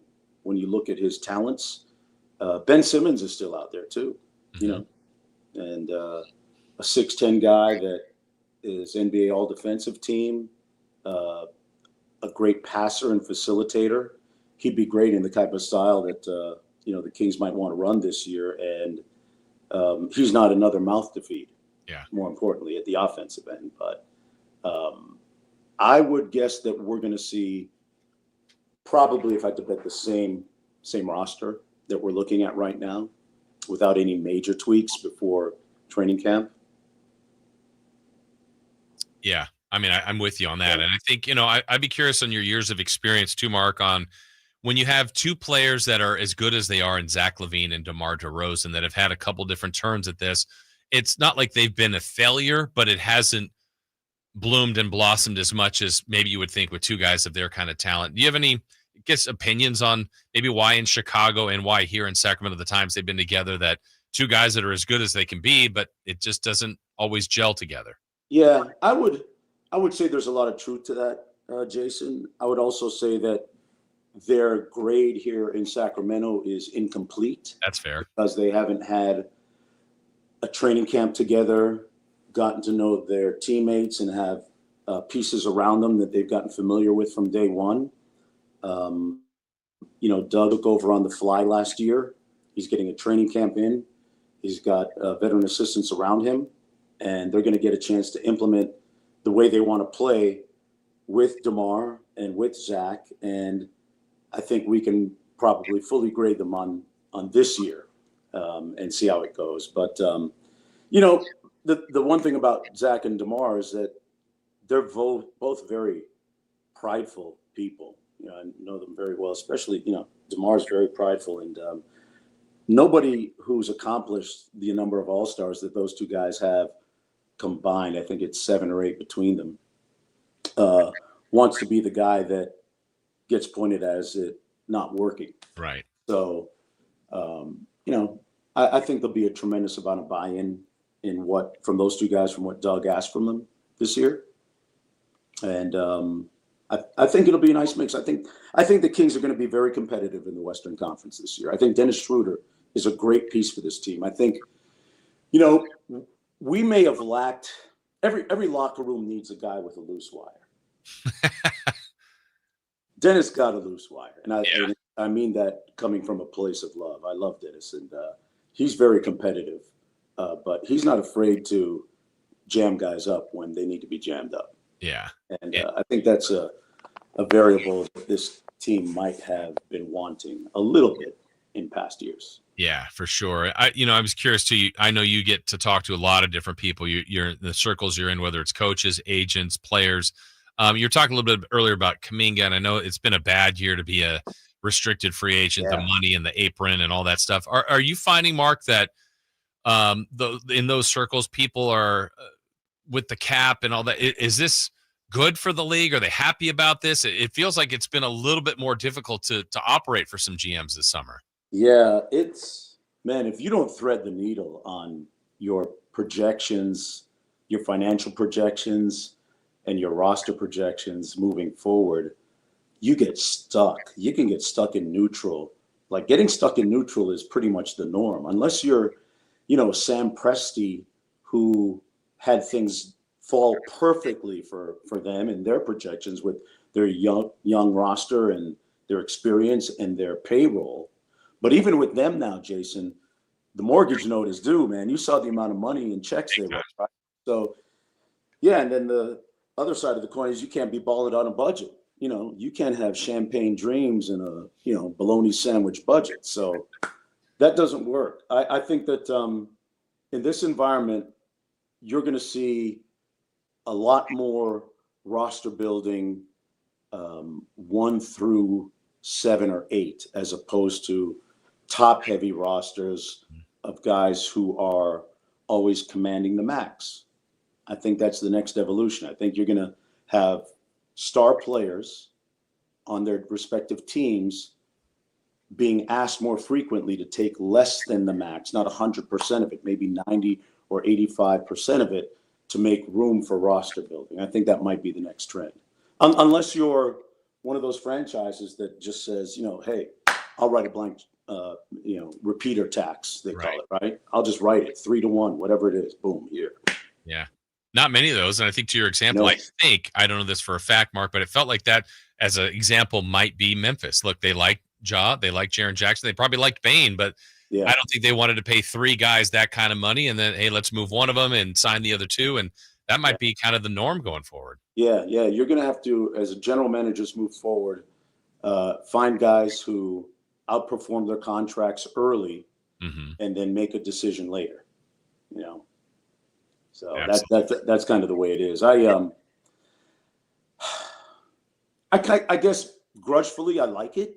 Yeah. Because it brings on, we've had 7 different NBA champions now in 7 seasons. So that's one side of it. The other side is dominance in pro sports with teams kind of sells too. Like dynasties sell too. The Bulls, the Warriors, the Lakers, those are sexy too. So I don't know. Some people like vanilla, some people like chocolate, some like strawberry, some like Neapolitan. Hey. Yeah. Well, the league literally has experienced both of those here in this last decade. They had Warriors, Cavs four times in a row. Yeah. And now we're at 7 champs in a row. If you were to, you're in Vegas, so it's a place where people do bet. If you were to, and I know you said stay away from the tables. Yeah. But if you were looking at that, would you predict an 8th different champion, or I guess in this case a repeat from OKC or one of those other 7 kind of keeping this, Man. I guess one of those other teams as well. OKC seems to be on another level right now. Yeah, they do. But a year ago at this time, we were all saying that about the Boston Celtics too. Yeah. We really were. I mean, they were top 5 in offensive and defensive rating and dominated Dallas. They dragged them in the finals and won it in 5 games. So, all it takes is an injury and we're back to an open competition again. I think in the Eastern Conference, it's really wide open. Yeah. Like, there's Cleveland that's out there a little bit, but then everybody else has a shot, especially with Tatum probably out for most of, if not all of next year. And, Atlanta's much improved. They might be a team to watch in the East, but the West is so competitive. By the time you make it to the playoffs, guys are running on fumes. Yeah. I would bet that we're going to see, I don't know how it's going to happen or unfold, Jason, but as good as Oklahoma City is, I'm going to bet that there's going to be an 8th different champion. Yeah. I kind of feel it too. All right. Last one for you as we're talking with Mark Jones. Mark, I don't know. I know the league's going to study all this. There'll be a deep dive into all the research. I hope it's just rotten luck, but anything to the Lillard, Halliburton, Tatum. I mean, these are superstars with these Achilles injuries. That's just, it's awful. I hate it for these guys. I want guys to play every game. There's the crowd that's like, hey, let's rest these guys. So anything to it or just kind of some rotten luck here? I think it's just an aberration. I just think it's rotten luck because, as Adam Silver pointed out, they're looking at some of the data. They didn't have nearly the number that they did this year. And I don't even have a theory on it. I just think it's rotten luck. I do know that my one guess would be, Jason, that, I'm in the gyms all the time in the summertime and, watch all the guys work out year round almost in fields. They're in the gyms. Like I see Jeff Green and Emmanuel Quickly pretty much every day in Miami down in the gyms. And they're there at 8:00 in the morning working out and then come back for a lift at night and get up shots. And that cumulative wear and tear at some point has to take a hold of your body. And I just think sometimes guys may play too much. I do. I think it's a wear and tear thing. That's my amateur orthopedic surgeon opinion. But guys have so much mileage on their bodies by the time they're even 24 now when they come into the league with kids training year round and, AAU basketball. And I don't think AAU basketball is the boogeyman like a lot of people. I love it. But, guys play so much because it's so competitive. And by the time these kids come into the league even at 23, 24, they've got some hard mileage on them. So, yeah. That's probably as good of a thought and take on that as I've heard. Well, Mark, we appreciate your time as always. Enjoy the rest of your time in Vegas. Try to stay cool, and let's see if the Kings can get that 3rd Summer League championship. Hey, man, I'd love them to see some rings on their fingers when they leave Las Vegas. That'd be great. Jason, thanks for having me. Keep up the great work, man. All right, thank you. Appreciate it. Yeah, light the beam. That's right. Mark Jones joining us from his hotel there in Las Vegas. We appreciate that. The voice of the Kings, voice of the NBA, and taking his time after his workout, just jogging outside in Vegas at 103 temperature. That guy's a machine. Absolutely appreciate him. Thank you for him joining us. Hopefully you enjoyed his interview there. Like we always say, anything you ever miss, Go back. It's podcast. If you joined in that in the middle, he had lots to say about Devin Carter, about Nique Clifford, about the Kings. You can go back and listen to that at any time on sacktownsports.com on our podcast page as well, and on YouTube. So appreciate that. And I'm intrigued by where the Kings are now. And I was anticipating this summer kind of going as it did at the beginning. It'll be a little bit of a free agent splash. We heard about Dennis Schroeder for a long time, and that's the name that materialized, and that's the name the Kings got brought in. Did not see the Valanciunas trade coming to bring in Dario Saric. Eubanks, I knew they needed kind of another addition to the front court. The draft happens. These two guys that we've seen in Clifford and in Maxime Reno have held up very, very well as far as draft selections. But now sorting out the Keon Ellis, Malik Monk, DeRozan, Levine, Murray, Sabonis, the minutes for all these guys is the next step. And it's starting to feel, and Mark said it too, like this might be the roster to begin the year. I would not have thought that was the case when we began the offseason, but it doesn't mean it will be for sure, and there's still more time. But I think that phrase, and I use it a lot, but Mark said it too, like the threading of the needle by these front offices of trying to get your salaries under control. For example, if the Kings, I think they could trade DeMar DeRozan. I really do. I think that's a trade they could make today to somebody. People are interested in DeMar DeRozan. I think if you look at what he's paid, what the people are trying to give back is not something the Kings want. Doesn't mean DeMar DeRozan doesn't have value. It means you're trying to get value back, and teams basically are trading as close to exact contracts, which you kind of have to. There's not a lot of wiggle room in trades anyway, but teams don't have cap space to take on more money, or picks are becoming more and more of a hot commodity based on that's under contract control, and it's a lesser of a value than people that have been established. So it's becoming more difficult to make trades because, like I said, I think DeMar DeRozan at his value to the Miami Heat, maybe a player or two that the Heat are turning around and saying, we'll offer you this. Well, the Kings may not be interested, or to Charlotte, or to Denver, or to whatever, pick a team. And you don't just make a trade just to make a trade. So I still think, and a lot of people don't have this opinion of these guys, but they should. Malik Monk, DeRozan, Levine, Ellis, whatever your King player that you think they should move, or in your opinion, they are assets. They still are. Kings have some good players.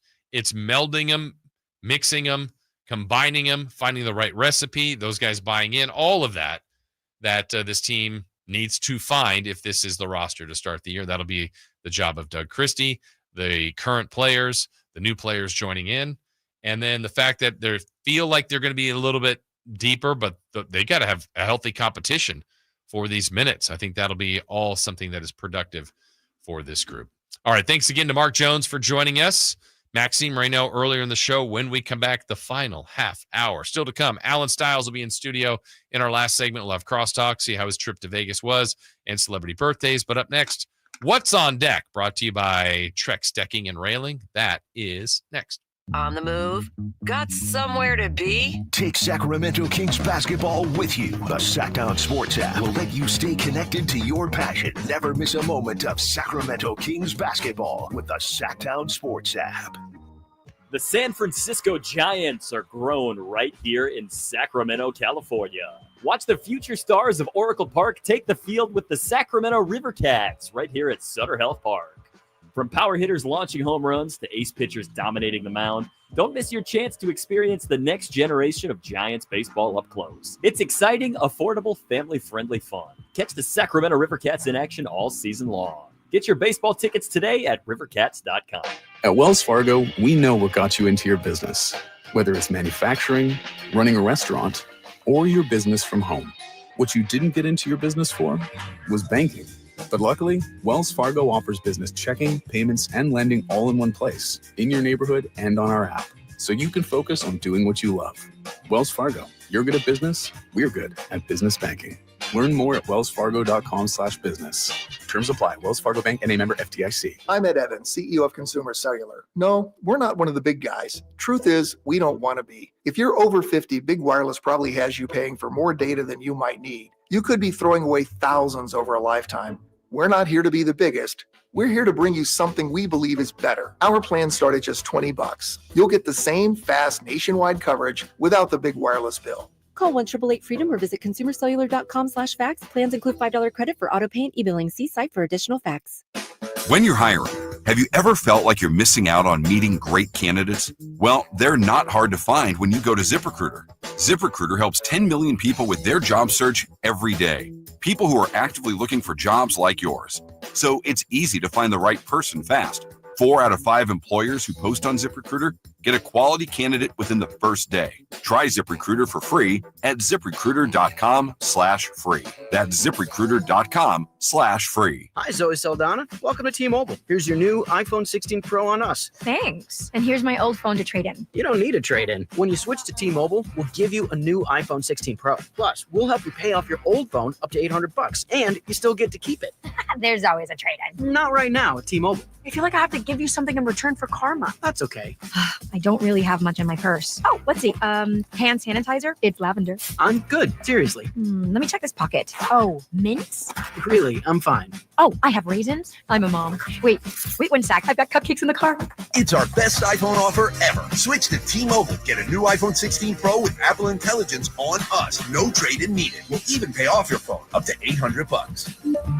With 24 monthly bill credits, new line $100 plus a month on experience beyond finance agreement $999.99 and qualifying for it. For well qualified plus tax and $10 connection charge. Payoff via virtual prepaid card. Allow 15 days. Credits end and balance due if you pay off early or cancel. See T-Mobile.com. Hagen Oaks wants to be your go-to total golf game fitter. Try the TrackMan experience, the very best technology to fit your metalwoods and irons. The new cutting-edge putter fitting studio with its $30,000 worth of technology is ready for your fitting. Hagen Oaks will help you find the best putter for your game. Hagen Oaks offers more technology, more choices, and more service. Schedule your fitting at the Hagen Oaks Player Performance Studio by calling 916-808-2531, 808-2531 for more. The Giant Summer Sale is here. Get giant savings on our giant selection only at Folsom Lake Honda, your one-stop Honda shop. Looking to own or lease? Save during the Honda Summer Event and drive a brand new Accord or Civic. See all our specials at FolsomLakeHonda.com. As a family-owned and operated dealership since 2009, customer service is our #1 priority. Our customers love doing business with us, and you will too. Folsom Lake Honda. Go to FolsomLakeHonda.com. Your one-stop Honda shop. With 25 award-winning years in Northern California, Ashton & Price is your local injury law firm. Pro attorney tip: if a firm presents as local, but they're in LA, red flag. If your first consultation is not with a lawyer, big red flag. At Ashton & Price, your first consult is with a local attorney, and if serious injury prevents travel, a lawyer will come to you. Still not enough? George Washington's my uncle. At Ashton & Price, no red flags, just red, white, and blue. Remember, for the best advice, don't think twice. Call Ashton & Price. Ladies and gentlemen, this is going to be fun. It's time for What's on Deck. Brought to you by Trex Decking and Railing. We had a texter say, when you say Trex and decking, it reminds me of that old Trucky Ducky Quack Quack soundbite you guys used to play. That was me that said that. Not my text, but I used to say that. That was the soundbite. I hate that one. Why did I say that again? I don't even remember, Chris. I don't remember. I think you were thinking about something. I don't think so. I think it was talking about. I think we were talking about sleeping and like, oh, what time is it? And I was like, it's. Oh, I thought it was like, hey, what's better, this or this? And you're like, that could have been. Jeez. We haven't heard from Carmichael Dave. Carmichael Dad. I felt like that was a reaction to when Mark, from a lot of the audience, when Mark brought up Ben Simmons. Jeez. But as someone said on the text line, Ben Simmons mentioned, Dave is somewhere salivating. You sound like you're from London. I think he's on the California coast right now. Is he? Yeah. He's all over the place. He's in parts unknown. Nobody knows. I can't believe that. Because he would have checked in on the YouTube or something. I know. Hope he's all right. Let us know you're okay. He doesn't have his glasses. I don't know. I'm going to keep saying that. A shameful performance.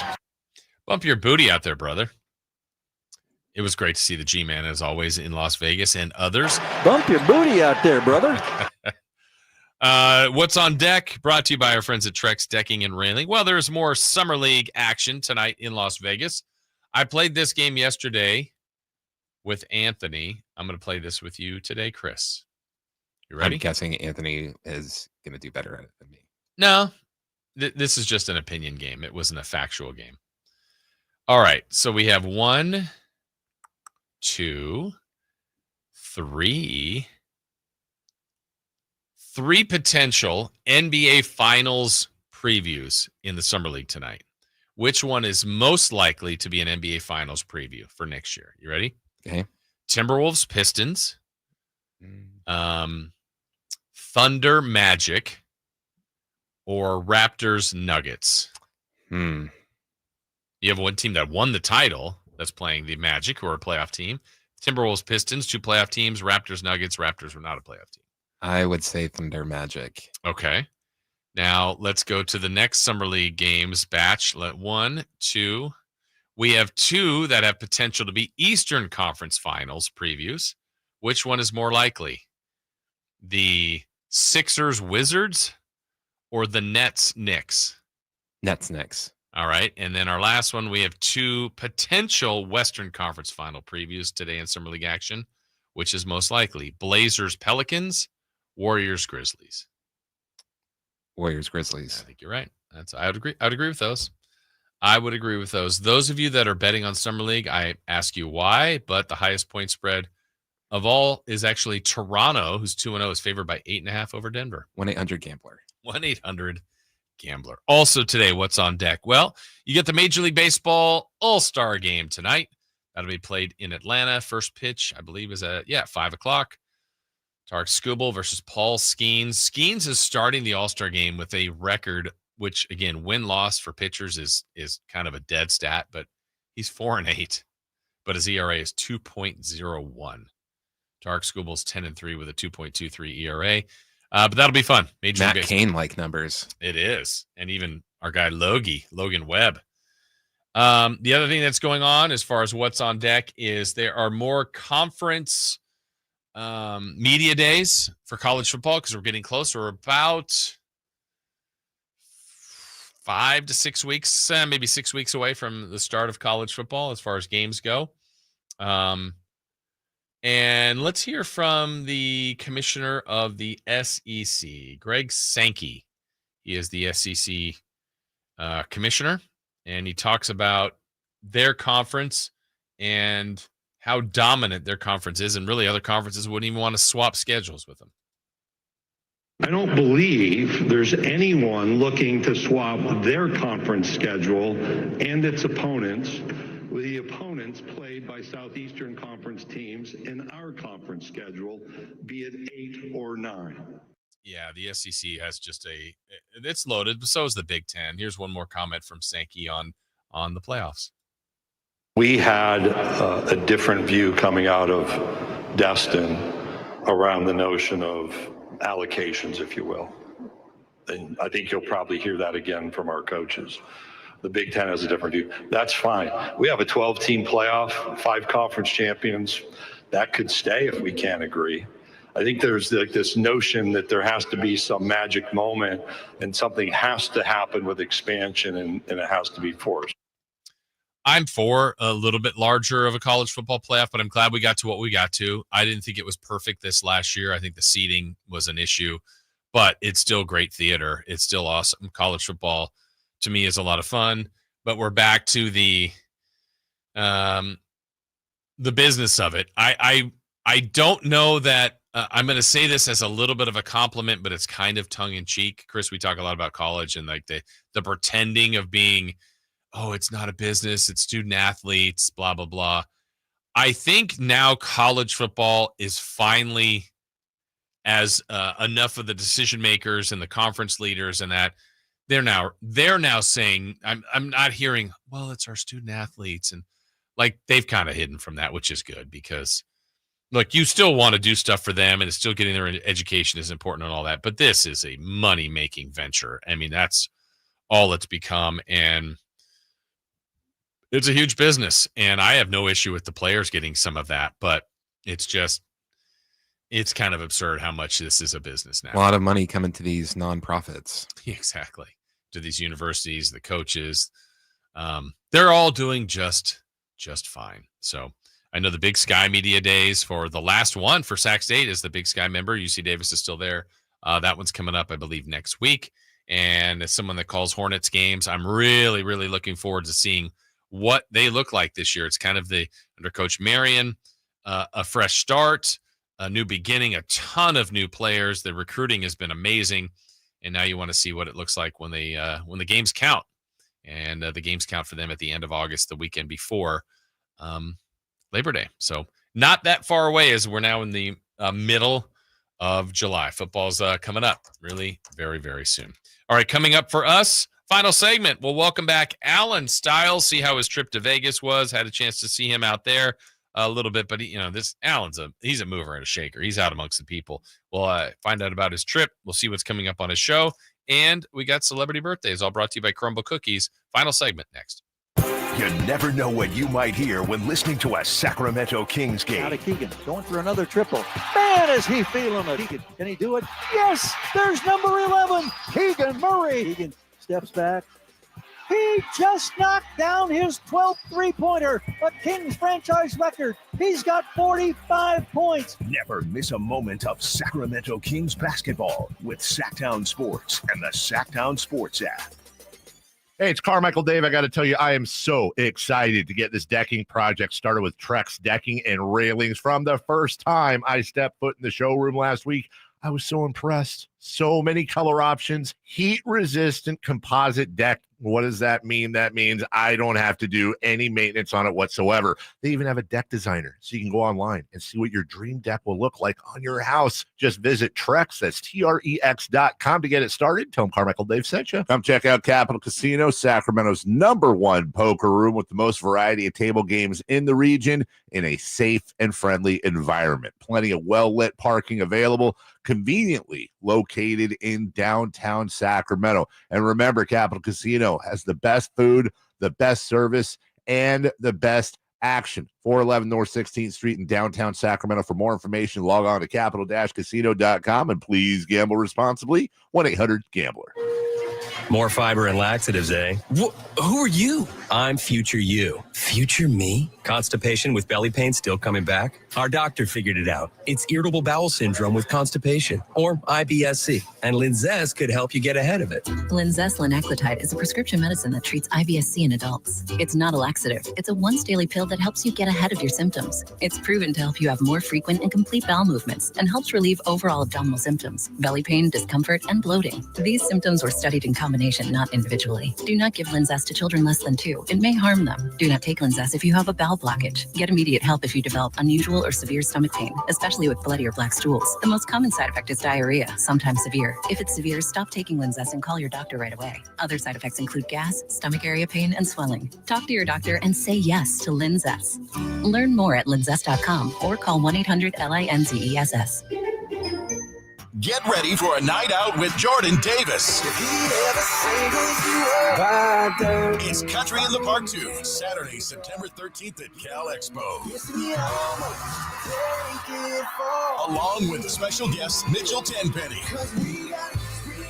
Locash, Vincent Mason, and Avriana. Make it a family day out with food trucks, games, dancing, and more. Saturday, September 13th at Cal Expo. Sponsored by Tricks Racing Canes, Chicken Fingers, and Naturewood Home Furnishings. Tickets at catpfest.com. Why'd I go to the doctor?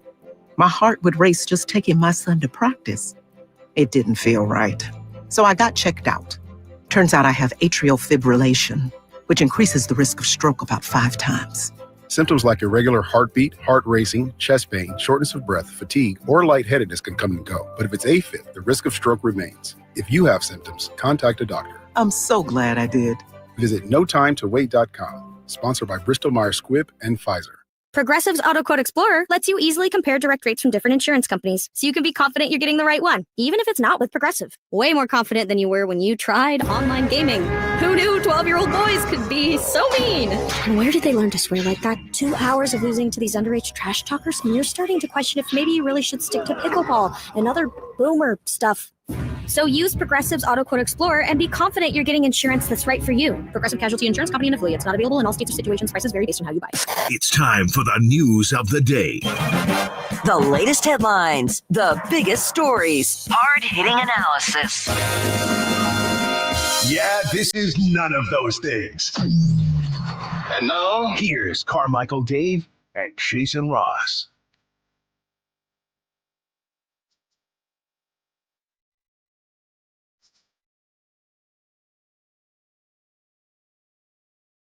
All right, Alan Stiles will be joining us here in a few moments, we think. Maybe. That's right. 916 from the text line. Most impressive thing with Nique Clifford is his ability to whip passes with his offhand. His left is fantastic, especially for a kid. And he sees the court well. Maybe he could be a Hallie-like point guard. That's for Folsom Mike. Yeah, I said it from the very first game.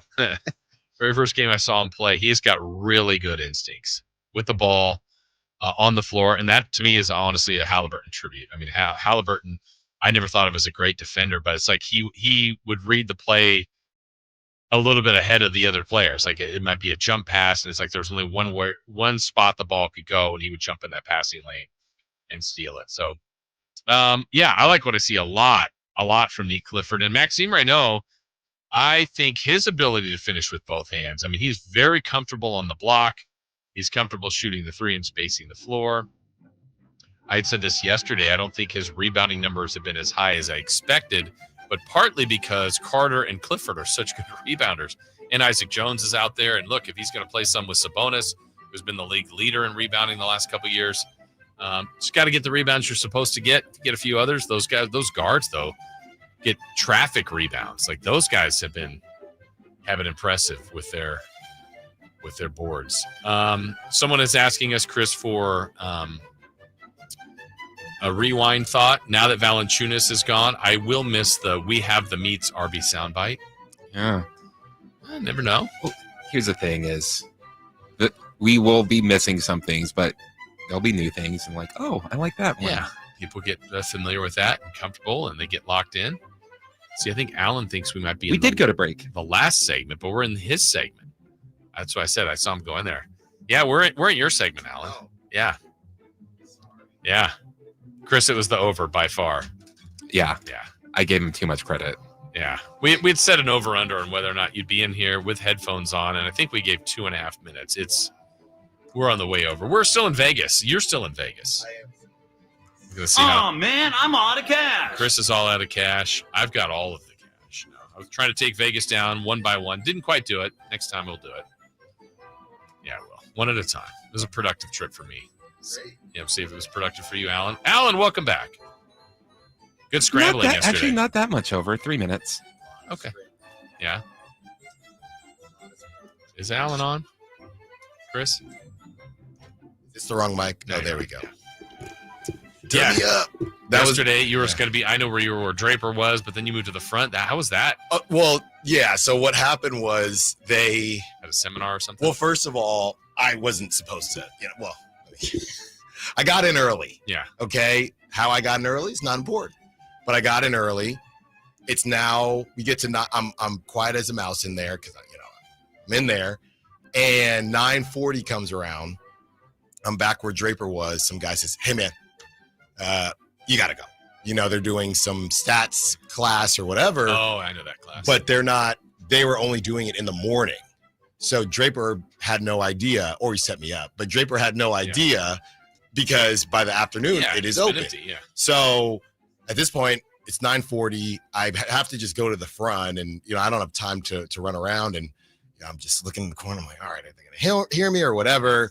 And it was all fine. Everybody was nice. We got to talk to a bunch of people. Yeah. And everybody just roasted me because I was essentially talking like this all show. Yeah. And a lot of fans and listeners were concerned for me and joking about, Alan, were you out partying? Yeah. Hey, I was just being respectful. Yeah, if they knew the setup, I couldn't believe you pulled that off. But it was funny because I've been there and I knew what was going on in your interview with Siegel yesterday. Yeah. Like we ran the clips. Right. And you're right by the Yeah, exactly. Like, at one point I go, did 9 people come in a row? Like it's just because I'm listening to it and I go, yeah.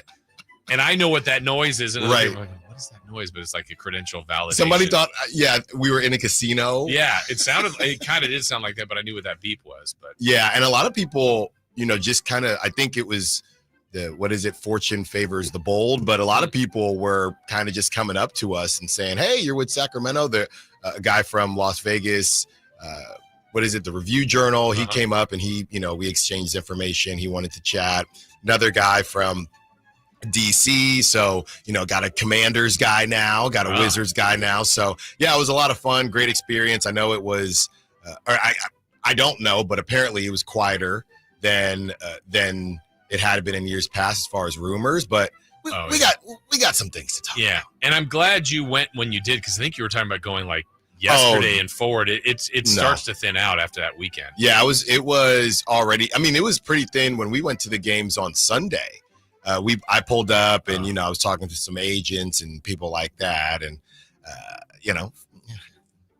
I had to do it. Yeah, a lot of schmooze. But yeah, it was pretty empty. Then of course, yesterday I'm walking around the concourse and I guess these guys asked to take a picture with Draper's son. Okay. Yeah, and they were super juiced to take a picture of Draper's son, and they were a little bit behind me, but I was not going to be outdone. So I pretend to tie my shoe or something. They're like, "Are you out in style?" So I'm like, "Yeah, take a picture with me too." So they wanted to take a picture of Draper's son? They took a picture with Draper's son, and I basically kind of saw it happen. Yeah. Is there a chance they thought that Draper's son was you? No, that was separate. Okay. That was separate. Because I didn't know who they were. I just saw they all had King stuff on. Yeah. And obviously the Kings played last night. Right. And yeah, it was a lot of fun, man. Like the beam chance. What do you got coming on today? Yeah, we have a couple. Let me check my phone. Yeah, we got a couple different. Here we go. So, okay. Yeah. So this person is going to be later, but yeah, we have Eric Martin's coming on at 11 to talk All-Star break. Brent Rooker should have won the whole thing, right? So we'll discuss that. The sound that Scott Perry's all over the place, man. I didn't expect him to do another hit during the game. So we have that audio and we're going to play it for everybody and kind of react. And, there's been a lot of conversation. Here's the thing. We're going to get to a point where, and I get it, we're in the summer, there's content. We know they're not going to just play the young guys. So Kyle and I have I'll just say myself, kind of pseudo banned that from the show. Not that I don't want to do it, right? But how much time are we going to spend talking about something that's just not going to happen? Yeah. We might as well talk about LeBron coming out here. Yeah. Which what's a better chance? LeBron coming to Sacramento, or one day in the next month, Scott Perry saying, let's just run the young guys. Just blow it all up. Him saying that, he won't say that. No, he won't say that. But hey, we're going to focus. Yeah. It's the bonus and the kiddos. Yeah. Mm-hmm. Put that on a t-shirt. That's right. That's a nice slogan. Yeah, LeBron. Right? More possible. That's crazy. Yeah, because there are trade rumors with LeBron. Let's get in them. That's right. Yeah. All right. So that's all coming up got. today. Mm-hmm. All right. Well, you ready to do a little celebrity birthdays? Feels great to do it because I couldn't do it yesterday. I know you missed out on that. I was thinking I was going to get kicked out because of that. When you're like, Halle Berry is yeah. Birthdays. I didn't play because you weren't playing yesterday. Yeah, Chris held out too. Wow. Birthdays are meant to be spent with family and friends, and nothing brings family and friends together better than crumble cookies. We got quite a few movies today. Oh, your great. wheelhouse, Alan. Yeah. On this date, July 15th, the movie with Arnold Schwarzenegger, True Lies. Is it True Lies? Mm-hmm. Okay. What year? 1994. 93. We have a correct answer. It goes to Christopher Law, 1994. Something About Mary. Interesting. That came out in 1997. What? No, that was 99. We have a tie, 1998 for Something About Mary. How about the movie Die Hard? Christmas movie? The Christmas movie Die Hard. It is a Christmas movie. I was on this day in what year? Die Hard. I don't know. Those are the blurry ones for me. Take a stab at it. 92. Oh no, 1988. We have a correct answer, and it goes to Christopher Law, 1988. How about more recent? The movie Bullet Train. You see Bullet Train? Brad Pitt? Yeah. What year did that come out? Yeah, Chris isn't as good at these. Yeah, so. you got a shot here. Bullet Very, Train. very recent. How don't recent? say that. Is that pre-2020 or post? I feel like it was post. Or it was during it. I'm going to say... Is it pre or post or during? I'm going to say 19. 2019. Yeah. 2022. We have a correct answer, and it goes to Christopher Law, 2022. Really? How about Wedding Crashers? July 15th was a big movie day. 2004. Yeah, we're right there. 05. We have a correct answer, and it goes to Alan Come on! Styles, 2005. And lastly, we got a song, Gangnam Style. Oh, Lord. Hal Gangnam Madsen Style. was a big fan of the song. He's the one that introduced me to it. Gangnam Style. Came out in what year? Simpler Time. Yes. Which was the year? 2000. 2013. That feels late. I'm gonna say 2010. Chris is a little closer. 2012. Okay. All right. Happy birthday today to Juju Watkins. Whose real name is? I don't know.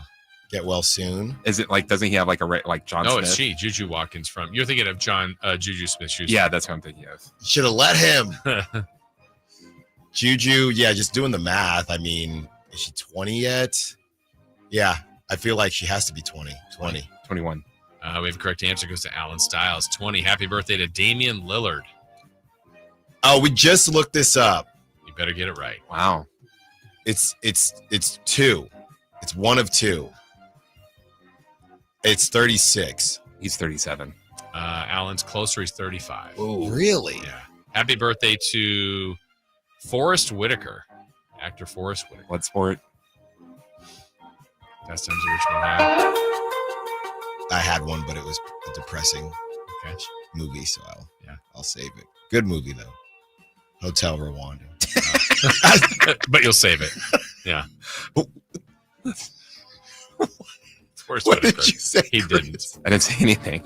He just laughed. at you. 72. No. What? He's 66. Street Kings. He was in Street Kings. Chris is closer. 64. Tobias Harris. American Dad. No, he was not an American Dad. Yeah, he Tobias was. Harris. Was he? Tobias Harris? Yeah. The basketball player. 33. 32. We have a correct answer, and it goes to Alan Styles. Last one, Barry Melrose. ESPN hockey guy. Yes. Yeah, no, I know. Okay. You guys both. 63. I was trying to remember what that hockey player yelled when he threw that guy. 65. Bang! Bang! Alan's closer, 69. Happy birthday, Whoa. Barry Melrose. Looks good for his age. Yeah, he does. All right, that is it for us. Alan Styles is coming your way next. My thanks to Max Reno, that interview we finally aired for you today, and Mark Jones, all for joining us. But coming up next, stick around here for Alan Styles right here on Sacktown Sports. See ya.